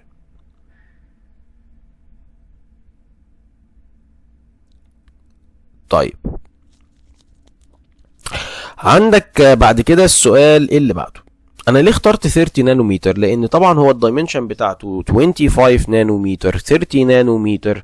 طبعا ال 25 ده ممكن يكون السكنس بتاعه في انا عندي كام دايمنشن؟ عندي 3 هاي لينس وويدز وهايت، اللينس والويدز والهايت. طيب ممكن اللينس بيكون طويل والويدز بيكون طويل، اما الهايت سوري الويدز اللي هو السمك ده ممكن يكون صغير، اللينس والهايت بيكونوا قد بعض، ممكن يكونوا قد بعض تقريبا، فعشان كده اخترت 30 نانومتر. السؤال نمبر 26 بيقول لي which of this material contain only one dimension that is not on of nanoscale. مين في دول عندهم 1 dimension مش في النانو سكيل؟ احنا كان عندنا حاجه اسمها 0D 1D 2D 3D. طيب ال 1D ده اللي بيكون في حاجه في حاجه بره النانو. مين كان عندي 1D؟ كان عندي الكربون نانو تيوب هي اللي كانت 1D. الاكزامبلز اللي احنا كنا واخدينها على ال1 دي كانت فيها كربون نانو تيوب. اما ال2 دي بيكون في 2 بره النانو سكيل وواحده بس جوه النانو سكيل. اما ال3 دي كلهم بره النانو بس بيتكونوا من بارتكلز جوه بالنانو. السؤال نمبر 27 طبعا براجع مراجعه سريعه اهو. السؤال نمبر 27 بيقول لي the following dimensions are this of a thin layer of nano ceramic layers. طيب نانو سيراميك layers this layer are considered from النانو سيراميك layer كانت من التو دايمنشنال نانو سكيل، يبقى الاجابه بتاعتي الاجابه بي. all the following of طبعا هنا ليه؟ بص كده ليه 2 دايمنشن نانو سكيل؟ ليه؟ هقول لك ليه 2 دي. بص كده حضرتك، انت هنا اي حاجه بالنانو بتكون تحت ال 100 نانومتر، فهنا الدايمنشن الوحيد اللي بالنانو اللي هو ال 40. اما هنا ده فوق ال 100 وده فوق ال 100، يبقى الاثنين دول مش بالنانو. يبقى كده كام دايمنشن؟ 2 دايمنشنال نانومتر اللي هي 2 دي. تمام 2 دي تمام ماشي، اسمها 2 دي. بعد كده بيقول لي all the following are 1 dimensional nanometer اللي هي 1 دي، يعني كل دول 1 دي ما عدا مين؟ انا قلت لك طبعا الكربون نانو تيوب معايا في ال1 دي، النانو وايرز النانو فايبرز. الوحيده اللي مش في ال1 dimensional اللي هي السين فيلمز. السين فيلمز دي موجوده في ال2 dimensional نانومترز. طيب حلو قوي. خلي بالك هنا مش معنى كلمه 2 دايمنشنال نانو ماتيريالز ان الاثنين دايمنشن يعني 2 في النانو ماتيريالز، لا هنا معناها ان 2 دي. ما هو 2 دي اختصار لمين؟ 2 دايمنشنال، واحنا عارفين ان 2 دي هي الحاجات اللي بيكون فيها 2 بره النانو وواحده جوه النانو. تمام عشان بس ايه ما يحصلكش لبس في دماغك. السؤال نمبر 29 بيقول لي كربون نانو تيوب are used in electronics because they are ايه؟ الكربون نانو تيوب طبعا بتستخدم في الالكترونكس لان هي عندها ان هي بتستخدم ككوندكتورز اوف الكتريستي مور ذان ايه؟ مور ذان كبر، لان الكربون نانو تيوب في النانو بتوصل كهرباء كتير جدا. طيب السؤال نمبر 30 بيقول لي السين فيلمز ار اكزامبل. احنا لسه قايلين ان السين فيلمز اكزامبل على التو دايمنشنال نانو نانو ماتيريالز، يبقى الاجابه بتاعتي الاجابه تي. السؤال نمبر 31 بيقول لي which of the following materials can be used in thin films. الجرافين يقدر يستخدم في السين فيلمز، يبقى الإجابة بتاعتي الإجابة 31. طيب السؤال نمبر 32 بيقول لي which of the following characterizes بورز نانو ماتيريالز. طبعا هنا كاركترايزز بورز نانو ماتيريالز هي 3 دايمنشنز. انا قلت لك ان هي من جوه بتتكون من بورز كده بالنانو، لكن هي من بره مش بالنانو. يبقى اول ما يقول لك بورز دي يبقى اقول له على طول اللي هي 3 دايمنشن are not in the nanoscale and they have nanostructure. السؤال نمبر 33 نانو composites are an example of 3 دي برضو. النانو كومبوسايتس بتتكون من في اكزامبل على 3 دي. السؤال نمبر 34 بيقول لي which type of nano material is best suited for manufacturing micro filters for water. طبعا الاكزامبل الحاجه اللي تقدر تكون المايكرو فلتر هي 3 دي بورز نانو ماتيريال، لان الفلتر نفسه من بره، مش بالنانو لان هو كبير الفلتر، ولكن بيتكون من جوه من بورز اللي هي تعتبر مايكرو فايبرز ينفع استخدمها في الفلتر بتاعي. يبقى هنا الاكزامبل ده على حاجه 3 دي. السؤال نمبر 35 بيقول لي what are the possible dimensions for the shown figure. هنا الشون فيجر ده برضو بيتكون من حاجات بالنانو من جوه، ولكن هي شكلها مش بالنانو. يبقى هنا هقول له ان هنا هتكون ال 3 دي، ومعنى 3 دي يعني مفيش ولا واحده فيهم بالنانو، ومفيش واحده فيهم بالنانو يعني كلهم اكبر من 100 نانومتر. يبقى الاجابه بتاعتي الاجابه دي. بص هنا 196 201 278، معنى كده ان هي 3 دي يعني مفيش حاجه فيهم بالنانو. اتفقنا. لكن طبعا بتتكون من جوه من بورز من نانو. السؤال نمبر 36 بيقول لي which of the following explains the description of conventional cancer treatment double edge sword. طيب السؤال هنا بيكلمني عن الجزء بتاع الكانسر، وطبعا هنا الإجابة بتاعتي هتكون it kills infected and uninfected cells. ماشي. It kills infected and uninfected cells. السؤال نمبر 37 بيقول لي which of the following represents an application of programmed nano particles. البروجرامد نانو بارتكلز ايه الابلكيشن اللي عليها هنا؟ الابلكيشن اللي عليها هنا الكانسر ايه؟ الكانسر تريتمنت. انا بعالج الكانسر طبعا باجزاء النانو اللي هي النانو جولد. السؤال نمبر 38 بيقول لي the primary benefit of enclosing a cancer drug with nano particles. البنفيت اللي عندي هنا ان انا بعمل تارجتنج، بقدر ان انا احدد الكانسر سيل على طول، بدل ما انا مثلا اخش او ادي علاج ممكن يعالج الكانسر سيل ويدمر السيلز النظيفه او يدمر السيلز الصالحه. لا، هنا النانو بارتكل بقت بتعمل تارجت على الكانسر سيل بالظبط علشان ما تدمرش او ما تجيش جنب السيل الايه؟ السيل الصحيحه. السؤال نمبر 39 بيقول لي ايه؟ بيقول لي in drug delivery using nano technology nano particle help to. الدراج ديليفري ده اللي هو توصيل العلاج بالنانو تكنولوجي. النانو بارتكل هيلب في ايه؟ هيلب تو ديليفر ذا دراج تو طبعا دايركتلي تو ذا انفكتد سيل. زي ما لسه قايل لك كده التارجت بيكون صح، يبقى ديليفر ذا دراج بتوصل الدراج او العلاج دايركتلي تو ذا انفكتد ايه؟ ذا انفكتد سيلز. السؤال نمبر 40 بيقول all the following represent the role of nanoparticles in cancer treatment except. كل دول ينفعوا دور النانو بارتكل في علاج الكانسر اكسبت. كل دول ينفعوا ما عدا مين؟ ما عدا طبعا ان هو بيعمل destroying unaffected cells. هو الكانسر قلت لك ان علاج الكانسر ما بيجيش جنب الايه؟ جنب السيلز الصحيحه. يبقى هنا unaffected cells اللي هي السيلز الصحيحه ما بيجيش جنبها خالص. يبقى الاجابه بتاعتي الاجابه ايه؟ الإجابة بي. السؤال نمبر 41 بيقول لي when using nanoparticles that are not targeted special أو specifically to cancer cells the most probable result is ايه؟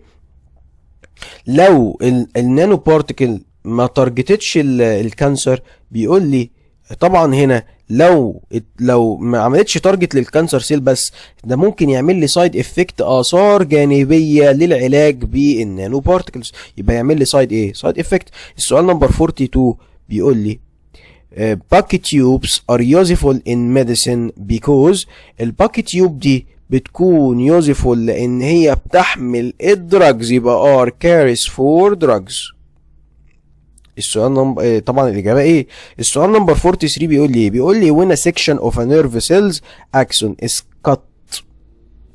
لو في جزء من النيرف سيل حصل له قط، هوصلهم تاني عند ذا نيرف امبالسز. طبعا امبالسز اوف ذا سيل هيحصل له ايه؟ طبعا هنا ترانسميتد، طبعا هنا هتتوقف لان هنا حصل قط خالص. يعني انت دلوقتي عندك نيرف ونيرف تانية بعدها، في النص حصل قطع، اكيد النيرف بتاعتي الامبالس بتاعتي او الاشاره بتاعتي ستوب، يعني ايه؟ مش هتمشي. يبقى اللي جاي هنا ستوب. which of the following technologies act a bridge for the nerve impulses. طبعا انا هنا هبني زي كوبري، الكوبري ده هيوصل طبعا الاعصاب ببعض تاني عشان لو حد عنده ضرر في الاعصاب. طيب مين هنا يقدر يستخدم ككوبري؟ طبعا هنا اللي يقدر يستخدم ككوبري هنا هو النانو وايرز. يبقى الاجابه بتاعتي الاجابه ايه؟ النانو وايرز او النانو فايبرز. يبقى الاجابه ايه؟ طيب السؤال نمبر 45. يلا قربنا نخلص اهو، قربنا نخلص ليسون 2، ليسون اللي هو طبعا ليسون 2 في المراجعه وليسون 5 في الكتاب. بيقول لي which material is most effective for creating nano bridge between two ends of served nerve.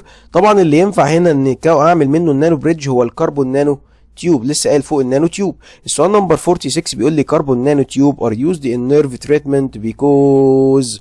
طبعا هنا الكربون نانو تيوب قلت لك ان هي بتعمل كابريدج، وطبعا هنا بتعمل ترانسميت للسيجنالز اكروس ذا دامج اريا، يعني بتوصل السيجنال في الحته المقطوعه، فعشان كده بوصل الحته المقطوعه دي بعالجها بالكربون نانو ايه؟ بالكربون نانو تيوب. الكربون نانو تيوب هو حاجه بتتحط ما بين النيرفز لو اتقطعت، بتعمل زي كوبري كده. كوبري يعني ايه؟ يعني النيرف بتعدي من خلالها مكان الحته المقطوعه.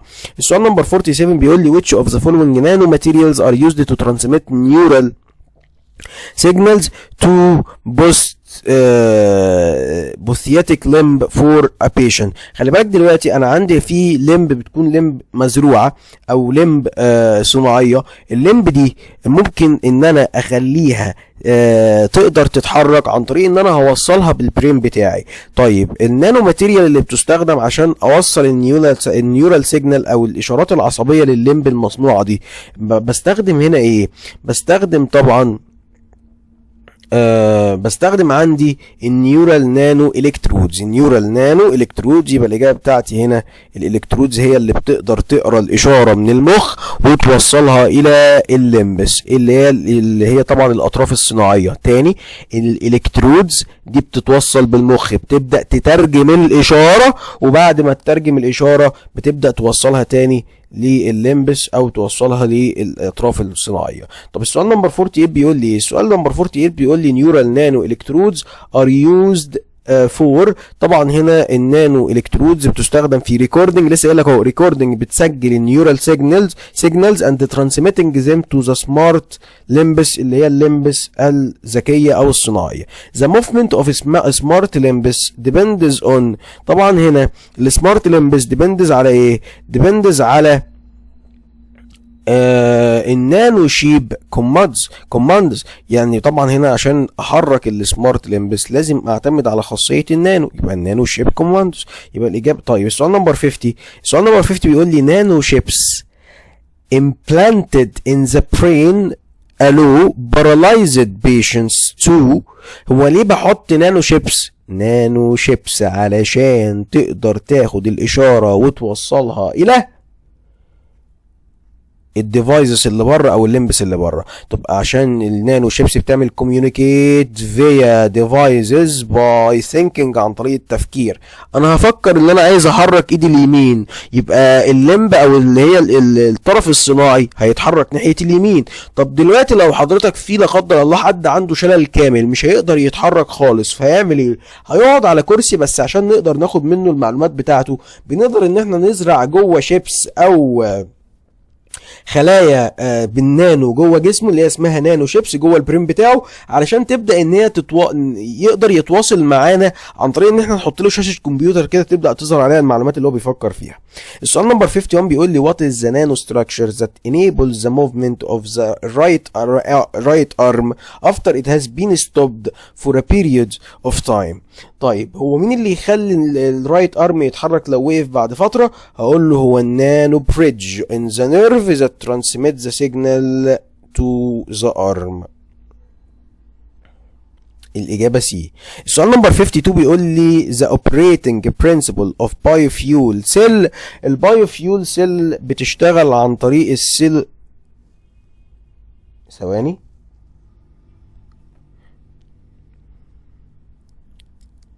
البايوفيول سيل نفس فكرة السيلولار ريسبيريشن. ليه؟ لأن البايوفيول سيل بتستخدم برضو الجلوكوز زي ما السيلولار ريسبيريشن بيستخدم الجلوكوز. يبقى هنا هقول له ان البرنسبل مبدا البايو فيول سيل عامل زي مبدا السيلولر ايه ريسبيريشن، لان الاتنين بيستخدموا الجلوكوز. السؤال نمبر 53 بيقول لي the function of biofuel cells is similar to the process of cellular respiration in the bowels. الاتنين بيعتمدوا على ال ATP بيعتمدوا على الجلوكوز لسه قال فوق produce energy from the oxidation of glucose. يعني الإجابة ايه؟ الإجابة هنا الإجابة ايه؟ طبعا معلش انا علقت شويه، دماغي علقت شويه، ولكن عادي انا مكمل معاكم. انا على فكره انا مطبق عشان الحصه دي، فعادي جدا. انا لسه مركز ولسه في حالتي ولسه معاك ولسه هكمل لحد النهايه، ولسه بص لو هقعد للصبح ولو هقعد لتاني يوم ولو هقعد لاسبوع وانا صاحي عشان بس نظبط الدنيا مع بعض، هنظبطها مع بعض من غير ما انام، والله ما في اي مشكله عندي. بص النجاح، انت نجاحك من نجاحي، فانا عايز انجح وانت كمان عايز تنجح. انت لما تنجح انا هكون مبسوط لنجاحك. بس انا بكلم طلبتي وبكلم طلبة اليوتيوب برضو اللي انا منزل لها الحصة دي لاجل ان هي برضو افيد الطلبة دي، لان انا عارف ان الطلبة دي متسوحة والطلبة دي مزنوقة دلوقتي في امتحان شهر وبعده باسبوع على طول امتحان الفاينل، فانا عارف ان انت دلوقتي مضغوط جدا، فانا الحصة دي مساعدة مني ليك وعشان بحبكم جدا كلكم. طلبة اولى ثانوي دي من احب الدفعات لقلبي يعني. طيب هي وطلبة بريب 2. السؤال نمبر 54 بيقول لي which organella performs a function similar to the positive electrodes. ايه الاورجانيلا اللي في جسمي بتعمل فانكشن زي البوزيتيف الكترود؟ خلي بالك البوزيتيف الكترود ده هو اللي بيحصل عنده رياكشن، بياخد من الجلوكوز الانرجي بتاعته. طيب هو ايه في جسمي بياخد من الجلوكوز الانرجي بتاعته؟ طبعا اللي بياخد من الجلوكوز الانرجي بتاعته جوه جسمي هي الميتوكوندريا، يبقى الاجابه هنا الميتوكوندريا. السؤال نمبر 55 بيقول لي the primary fuel used in biofuel cells هو طبعا الجلوكوز، يبقى الإجابة سي. 56 بيقول لي what is the type of energy that is produced from the cellular respiration and the biofuel cells respectively.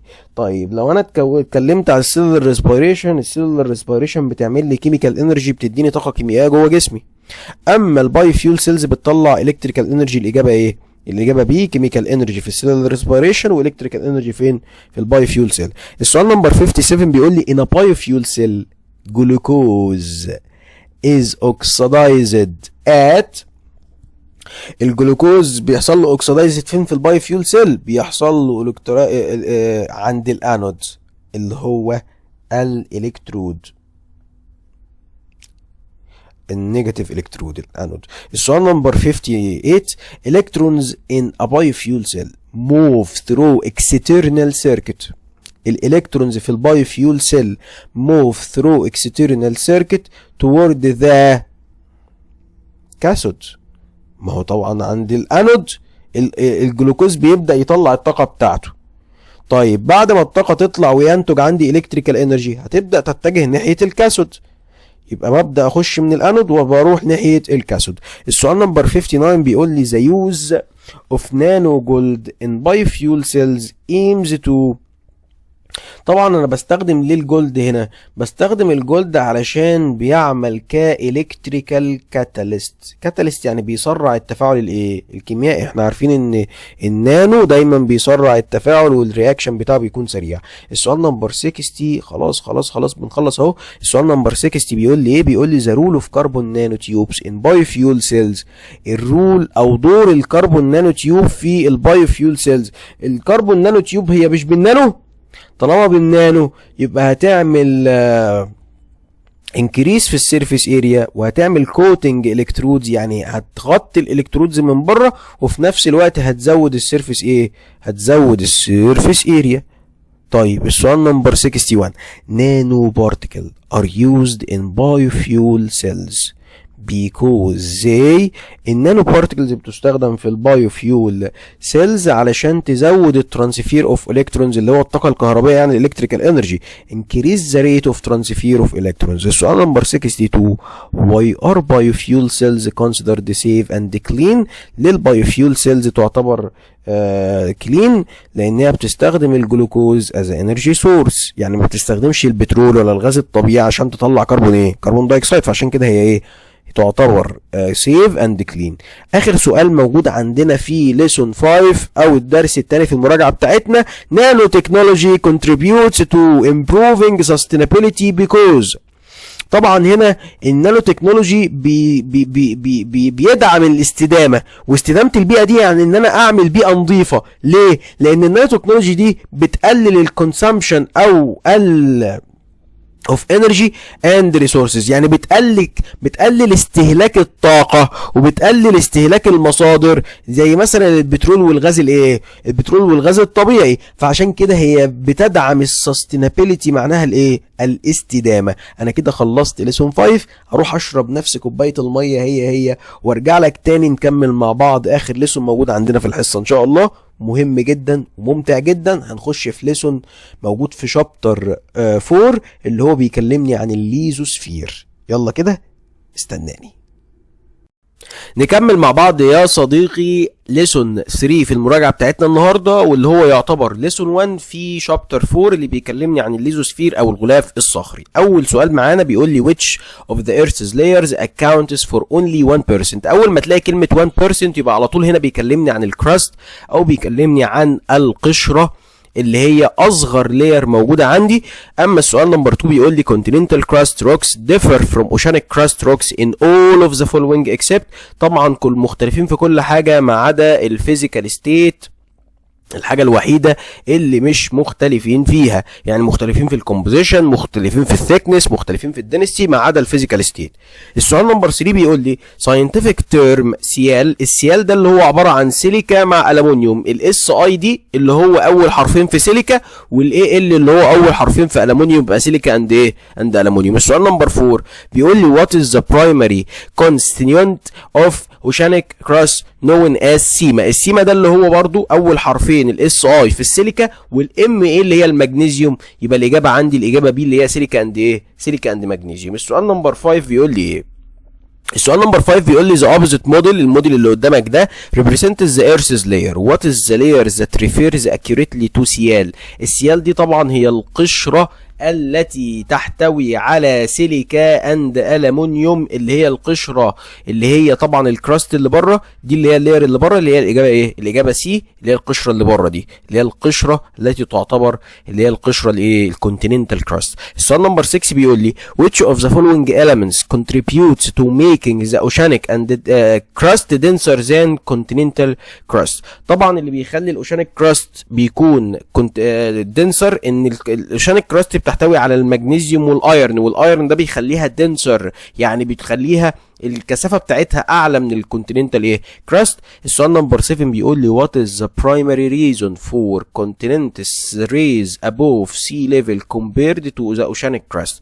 ايه اللي بيخلي القارات اعلى من السي ليفل اعلى من الاوشانيك كراست؟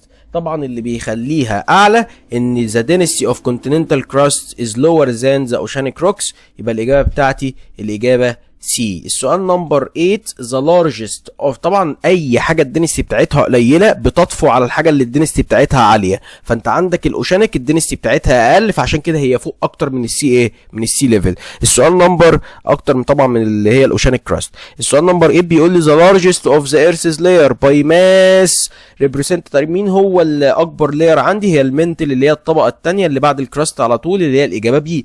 السؤال نمبر 9 بيقول لي in front of you a model of a section in planet Earth. حلو.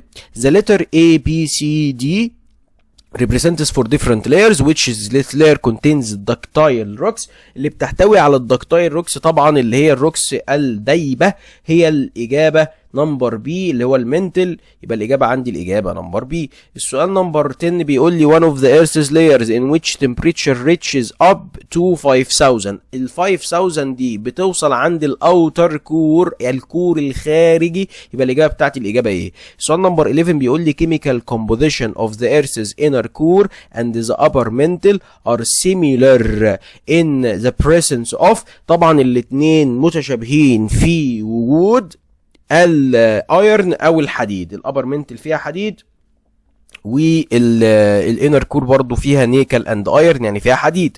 السؤال نمبر 12 بيقول لي if the mass of the mantle is x the mass of the core is approximately كام؟ خلي بالك ان الماس بتاعه المنتل 67% والماس بتاعه الكور هي 33%، يبقى الماس بتاعه الكور تقريبا تعتبر الماس بتاعه الكور تقريبا تعتبر 2 من او سوري نص الماس بتاعت الايه، نص الماس بتاعت المنتل. ما هو المنتل 67 والكور تقريبا 33، يبقى انت كده الكور بتاعك 33 اللي هو نص ال 67، يبقى كده الكور بتاعك هتكون نص اكس. السؤال نمبر 13 بيقول لي ايه؟ بيقول لي the total sum of the volume percentage of mantle and core from the earth's total volume is approximately كام؟ الفوليوم بتاعهم هما الاثنين تقريبا 99%، لان احنا قلنا الفوليوم بتاع الكراست كام؟ الكراست الفوليوم بتاعه 1%، يبقى اكيد المنتل والكور مع بعض هيكونوا 99%.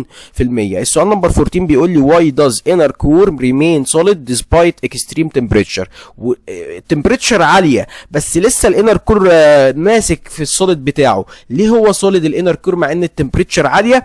هقول له طبعا بيكوز الامنس بريشر، يبقى الاجابه عندي هتكون الاجابه طبعا دي. البريشر طبعا بيخلي الروك تحافظ على السوليديفيتي بتاعتها، السوليد بتاعها، او ان هي تكون صلبه يعني. السؤال نمبر 15 the earth's magnetic field is generated by the movement of molten material in. طبعا المagnetic field بيتكون في الاوتر كور، في الكور الخارجي اللي هو عباره عن جزء مولتن، والتمبريتشر فيه بتوصل ل 5000. السؤال نمبر 16 بيقول لي earth's magnetic field contributes to. earth's magnetic field magnetic field contributes to blocking harmful cosmic rays اللي هي الاشعه الكونيه او الاشعه اللي بتيجي من الفضاء، بتكون harmful طبعا. اللي بيحمينا منها مين؟ هي المagnetic فيلد او المجال المغناطيسي اللي بينتج عند الاوتر كور. السؤال نمبر 17 the lithosphere consists of ايه؟ طبعا الليزوسفير بيتكون من الكراست والابر موست بارت اوف ذا منتل، يبقى الاجابه بتاعتي الاجابه بي اللي هو الجزء الصخري، اللي هو الجزء اللي موجود في الكراست في القشره، واللي موجود في الابر موست منتل اللي هو الجزء العلوي من المنتل. السؤال نمبر 18 بيقول لي the average thickness of the lithosphere is approximately كام؟ الليزوسفير تقريبا بيوصل سمكه لحد 100 كيلو متر، يبقى الاجابه عندي الاجابه ايه اللي هو 100 كيلو متر. السؤال 19 بيقول لي all of the following describe the lithosphere except. كل دول بيوصفوا الليزوسفير ما عدا الإجابة سي is boarded by the outer core from the below. هو مش الليزوسفير مش عامل مع حدود مع طبعا الاوتر كور. الليزوسفير من فوق عامل حدود مع الاتموسفير الغلاف الجوي والهيدروسفير الغلاف المائي، ومن تحت الليزوسفير عامل حدود مع الابر منتل. السؤال نمبر 20 بيقول لي ايه؟ السؤال نمبر 20 بيقول لي which of the following factors has the greatest effect on the chemical weathering of rocks that contain silicate minerals such as calcium pyroxene. الكالسيوم بايروكسين طبعا بيتاثر بالانكريزنج of the concentration of carbon dioxide، لان السيليكيت احنا خدنا في ليسون 2 في شابتر 4 وبيشتغل معايا في الامتحان، ولكن ليسون 2 قلنا ان الحاجات اللي فيها سيليكيت بتقدر تتاثر بالويك اسيدز، والويك اسيدز دي بتنتج بسبب الرين ووتر، مياه الامطار، مع الكربون دايوكسيد بيعملوا عندي حاجه اسمها كربونيك اسيد، والكربونيك اسيد لما بينزل على صخور السيليكيت بيدوبها، يبقى هنا الكربونيك اسيد هو اللي هيأثر على عمليه الويذرنج او التفتيت بتاعه الصخور. السؤال نمبر 21 بيقول لي how does lithosphere contribute to mitigating the phenomena of global warming. لان طبعا الليزوسفير بيبدا ان هو يحول الكربون دايوكسيد اللي هو موجود في الاتموسفير لما بينزل مع المطره الليزوسفير بيحوله الى ماده البي كربونات. يبقى الاجابه عندي الاجابه دي. السؤال نمبر 22 بيقول لي ايه؟ بيقول لي بيكربونات ايونز resulting from rock weathering eventually transform انتو. البيكربونات بتنتقل منين لمنين؟ البيكربونات بتنتقل طبعا بتنتقل الى ثواني كده. البيكربونات هتنتقل الى الكالسيوم كربونات.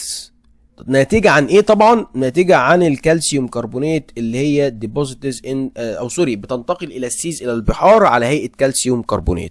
تاني، الكالسيوم بيكربونات لما الصخر بيدوب مع المطرة بيمشي مع الريفر على هيئة بيكربونات لحد ما يوصل للسي للبحر، وفي البحر بيبدأ يتكون عندي الكالسيوم كربونات اللي بيكون الشيلز بتاعة الكائنات الحية اللي عايشة في البحر. السؤال نمبر 23 بيقول لي the phenomena of water hardness. الووتر هاردنس دي اللي هي صلابة المية دي results from increased concentration of which ions. الكونسنتريشن اللي هيزيد هنا اللي هو الكونسنتريشن بتاع الكالسيوم والمغنيسيوم. الكالسيوم والمغنيسيوم لما بيزيدوا بيعملوا لي حاجه اسمها ووتر هاردنس. السؤال نمبر 24 بيقول لي when using water from groundwater well it was found that is reduced the effects of soup and this indicates. طبعا هنا indicates الايه؟ indicates increase the concentration of magnesium and calcium. حلو قوي. المغنيسيوم والكالسيوم ايونز لما بتزيد ده بيخلي الجراوند ووتر عندها more effective. طب السؤال نمبر 25 بيقول لي which of the following choices represents the reason for the formation of limescale deposits in water pipes. طبعا الريزون هنا اللي هيخلي عندي deposits in water pipes هو الإجابة نمبر بي اللي هو the presence of high concentration of calcium and magnesium برضو. يبقى هنا في 3 أسئلة اهو calcium and magnesium. السؤال نمبر 26 which of the following factors doesn't affect the solubility of minerals in water. مين في دول مش هيأثر على السليبيليتي او الذوبانية بتاعت المينرالز جوه الووتر؟ هي الدنسيتي اوف ذا مينرال. الدنسيتي اوف ذا مينرال ملهاش علاقة بالسليبيليتي، السليبيليتي ملهاش علاقة بالدنسيتي بتاعت المينرال، لكن التمبريتشر ليها علاقة طبعا. لكل ما التمبريتشر بتزيد السليبيليتي بتزيد، البريشر لو زاد السليبيليتي بتزيد. الناتشر اوف كيميكال بوندز طبعا على حسب البوند بتاعتي. لو ايونيك بوند فهي طبعا لو الايونيك بوند هتدوب بسرعه الصخر هيدوب بسرعه في الميه، ولو كوفالنت بوند الصخر مش هيدوب بسرعه هيكون سلو ديسوليوشن او السولوبيليتي قليله. السؤال نمبر 27 بيقول لي which chemical bonds make a mineral most easily to weathering calcite forming limestone. مين في دول موجود؟ قلت لك اللي بيدوب بسرعه هو الايونيك بوندز. يبقى الاجابه عندي الاجابه دي هيخليها easily to weathering. السؤال نمبر 28 بيقول لي which chemical bonds make mineral most resistant to weathering. اللي هيخليه عنده مقاومه اكتر للريزيستنت طبعا اللي عندها كوفالنت ايه؟ كوفالنت بوند. يبقى الايونيك بوند بتدوب بسرعه، الكوفالنت بوند مش بتدوب بسرعه. السؤال نمبر 29 بيقول لي ايه؟ بيقول لي the opposite figure represents the molecular structure of mineral that this mineral differ from quartz in. خلي بالك هنا ان المينرال ده كالسيوم، وهنا طبعا هنا في كربون، وهنا في هنا COOO ده كالسيوم كربونات. من الاخر كده الكالسيوم كربونات اللي هو CaCO3 ده كالسيوم كربونات. الكالسيوم كربونات ده اللي هو بيكون حجر اللايم ستون. وحجر اللايم ستون ده بيعمل ايه؟ حجر اللايم ستون ده بيدوب بسرعه لان هو عنده ايونيك بوند. يبقى هقول له هنا المختلف ان هنا الكالسيوم كربونات ده مختلف اتس اتومز باي ايونيك ايه؟ ايونيك بوند. السؤال نمبر 30 بيقول لي the phenomena shown in the opposite figure is an example for factors that affect the mineral solubility which is. طبعا دي عباره عن الووتر تمبريتشر زادت، يبقى الاجابه هنا هقول له انكريس في الووتر تمبريتشر. زي ما انت شايف كده في بخار ميه طالع بسبب ان الووتر تمبريتشر زادت، والووتر تمبريتشر لو زادت يبقى السوليبيليتي هتزيد. سؤال نمبر 31 بيقول لي which of the following statements explains the reason for increased solubility of some minerals in deep groundwater. الديب جراوند ووتر بتعمل سوليبيليتي عاليه بسبب طبعا ان الجراوند ووتر تحت بتتعرض الى بريشر عالي. الجراوند ووتر تحت الارض يعني عليها بريشر او ضغط ايه، ضغط عالي، كل ما البريشر انكريز كل ما السوليبيليتي انكريز. السؤال نمبر 31 بيقول لي 32 سوري the solubility of limestone in rainwater increase of ايه. طبعا اللي بيزود السوليبيليتي في الرين ووتر لللايمستون هو وجود الكربون دايوكسيد، لان قلت لك ان الرين ووتر مع الكربون دايوكسيد بتعمل كربونيك ايه، كربونيك اسيد. السؤال نمبر 33 بيقول لي ايه The interaction of rainwater charged with carbon dioxide with calcite rocks leads to formation of ايه.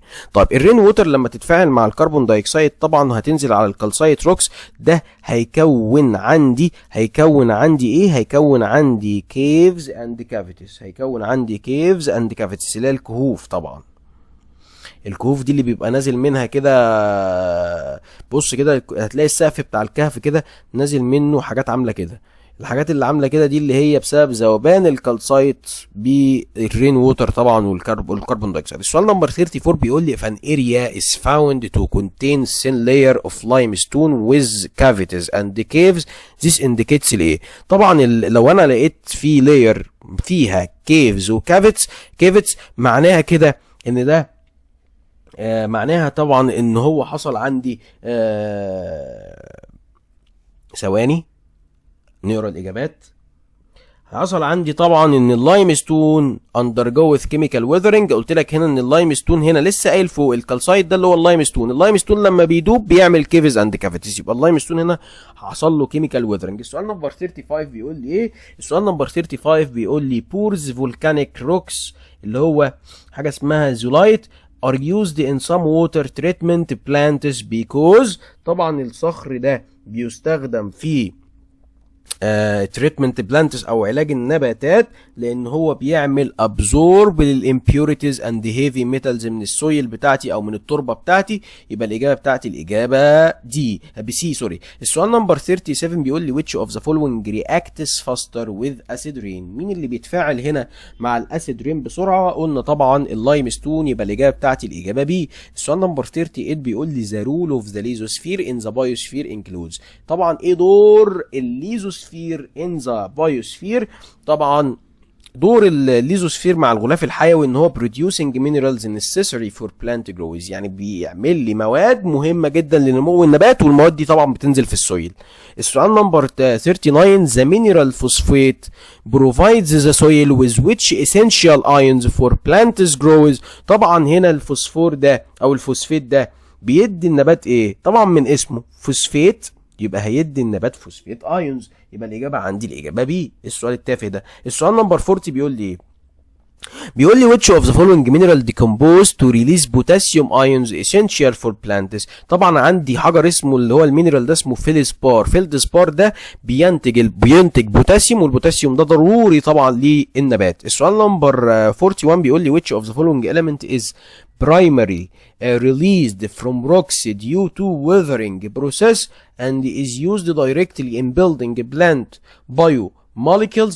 مين هنا اقدر استخدمه في الويذرنج بيطلع من الويذرنج بروسيس واقدر استخدمه في البايو موليكيولز؟ طبعا عندي هو عنصر البوتاسيوم. عنصر البوتاسيوم طبعا مهم للنبات، عشان كده قلت ان هو مهم للبايو موليكيولز. السؤال نمبر 42 which of the following is not considered an important of the lithosphere. مين في دول يعتبر مش من اهميه الليزوسفير؟ طبعا الليزوسفير مش من اهميته ان هو it contributes the occurrence of water ايه of water hardness. طب السؤال نمبر 43 بيقول لي the table in front of you اللي هو قدامك ده refers to components of the lithosphere which the following represents the component X, Y و Z. بيقول لي ال X forms the solid earth crust, ال Y inorganic material used in industry, وال Z retains nutrients for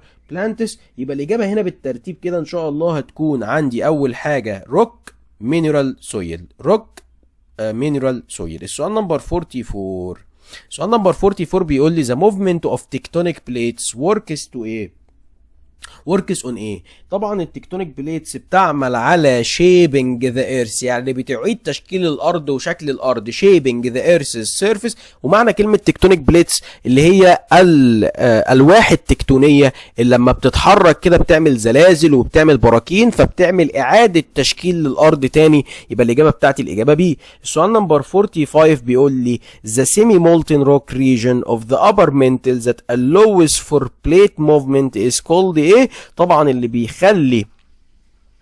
بيخلي عندي الابر منتل يتحرك هي طبقة عندي، الطبقة دي اسمها طبقة الاثينوسفير اللي موجودة عندي في المنتل. الطبقة دي بتكون طبقة مولتن كده او سوري طبقة الابر منتل. هي الابر منتل دي الطبقة دي اسمها اثينوسفير. السؤال نمبر 46 بيقول لي ايه؟ بيقول لي what is the driving force behind the movement of tectonic plates above the اثينوسفير. ايه الفورس اللي بتحرك لي الاثينوسفير؟ هي فورس اسمها كونفكشن كارنت. الكونفكشن كارنت دي هي حاجه اسمها اللي هي الكرنت اللي هي تيارات الحمل الحراري. وتيارات الحمل الحراري دي دايما بتحصل في اللور منتل وبتحرك اللي فوقيها اللي هو الابر منتل. السؤال نمبر 47 بيقول لي the current is responsible for tectonic. طبعا احنا لسه قايلين الكرنت responsible for tectonic plate movement originate in ايه؟ موجوده فين؟ موجوده في الاثينو برضو اثينوسفير. يبقى الاجابه عندي اثينوسفير، يبقى الاجابه سي. السؤال نمبر 48 بيقول لي ايه؟ when two convergent tectonic plates move toward each other. لما بيتحركوا عكس بعض move toward each other بيتحركوا ناحيه بعض. ده بيعملوا ايه لما يتحركوا ناحية بعض؟ لو اتحركوا ناحية بعض الصخور هتطلع فوق بعض وهيعملوا mountain ranges، يعني هيعملوا جبال. يبقى uplift of rocks forming mountain ranges. السؤال نمبر 49 بيقول لي the collision of Indian continental plate with Eurasian continental plate leads to formation of Himalayas which contains. الهيمالاياز دي بتكون ايه؟ بتكون صخور السيليكيتس سيال روكس. طبعا السيال دي اللي هي الاوشانيك كراست الكونتيننتال كراست اللي هي السيال اللي هو سيليكا مع ألمونيوم، دي اللي هي تعتبر القشرة القارية. السؤال نمبر 50 بيقول لي the plate movement that led to formation of the Himalayas. الهيمالايز بتتكون من أي نوع من أنواع الحركات التكتونية؟ النوع اللي اسمه convergent اللي هم بيتحركوا قصاد بعض. أنا عندي نوع اسمه divergent بيتحركوا عكس بعض بعيد عن بعض. الترانسفورمز بيتحركوا عكس بعض، يعني واحد فوق واحد بيتحرك لتحت. اما في الكونفرجنت بيتحركوا ناحيه بعض، فعشان كده كونوا الجبال اللي هي جبال الهيمالايا. السؤال نمبر 51 الافريكان ريفت. الافريكان ريفت ده اتكون بسبب ايه؟ بسبب النوع الاول اللي هم كانوا بيتحركوا بعيد عن بعض اللي هو الدايفرجنت موفمنت. ومعنى كلمه ريفت معناه الشق الافريقي او الصدع الافريقي. الصدع ده اتكون نتيجه ان الارض كانت بتبعد عن ايه؟ بتبعد عن بعض. طبعا انا بحل بسرعه جدا زي ما قلت لك، انا عايز اخليك الحصه تستفاد من الحل وتحفظ الاسئله كويس، وفي نفس الوقت الحصه ما يكونش وقتها كبير عشان لو امتحانك بكره ان شاء الله. السؤال نمبر 52 the divergence of oceanic plates mid-Atlantic ريدج leads to. الدايفرجنس اللي حصل في الاوشانيك بليتس ممكن يعمل ايه؟ ممكن يعمل عندي formation of new ocean floor. يبقى formation of new ocean floor. السؤال اللي بعده السؤال نمبر 53 famous San Andreas Fault. السان اندرياس فايلوت طبعا حصل بسبب الترانسفورم موفمنت. الاجابه سي.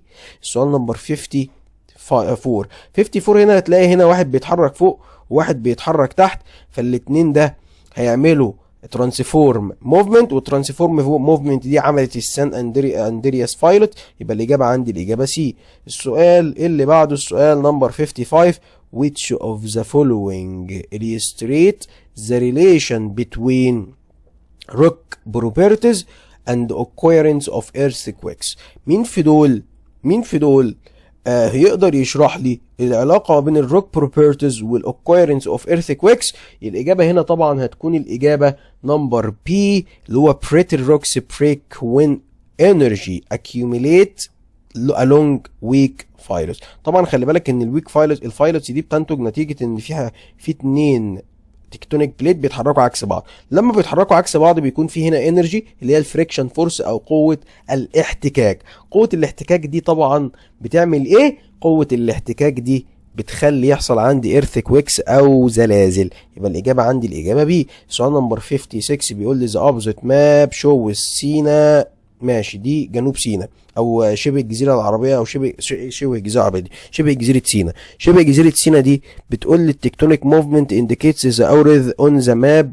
طبعا التكتونيك بليتس هنا هتلاقي هنا بيتحركوا عكس بعض، معنى كده ان هم ايه؟ معنى كده ان هم ترانسفورم موفمنت. طالما بيتحركوا عكس بعض، طب لو بيتحركوا ناحيه بعض يبقى convergent. طب لو بيتحركوا عكس بعض يبقى divergent. الإجابة آخر سؤال عندي وخلاص خلصنا صديقي. السؤال 57. which of the following industrial applications demonstrates harnessing lithospheres properties؟ طبعا هنا الإجابة بتاعتي هتكون الإجابة نمبر A، اللي هو using limestone in comment industry. بستخدم اللايمستون طبعا في الاندستري بتاعتي او في الصناعة بتاعتي. بكده يا شباب نكون حلينا بفضل الله 180 سؤال. 180 سؤال دول هيفيدوك طبعا في امتحان الشهر، هيفيدوك في امتحان الفاينل. اشوفكم في حصص جديدة ان شاء الله بإذن الله. انتظروني في المراجعة النهائية. السلام عليكم ورحمة الله وبركاته.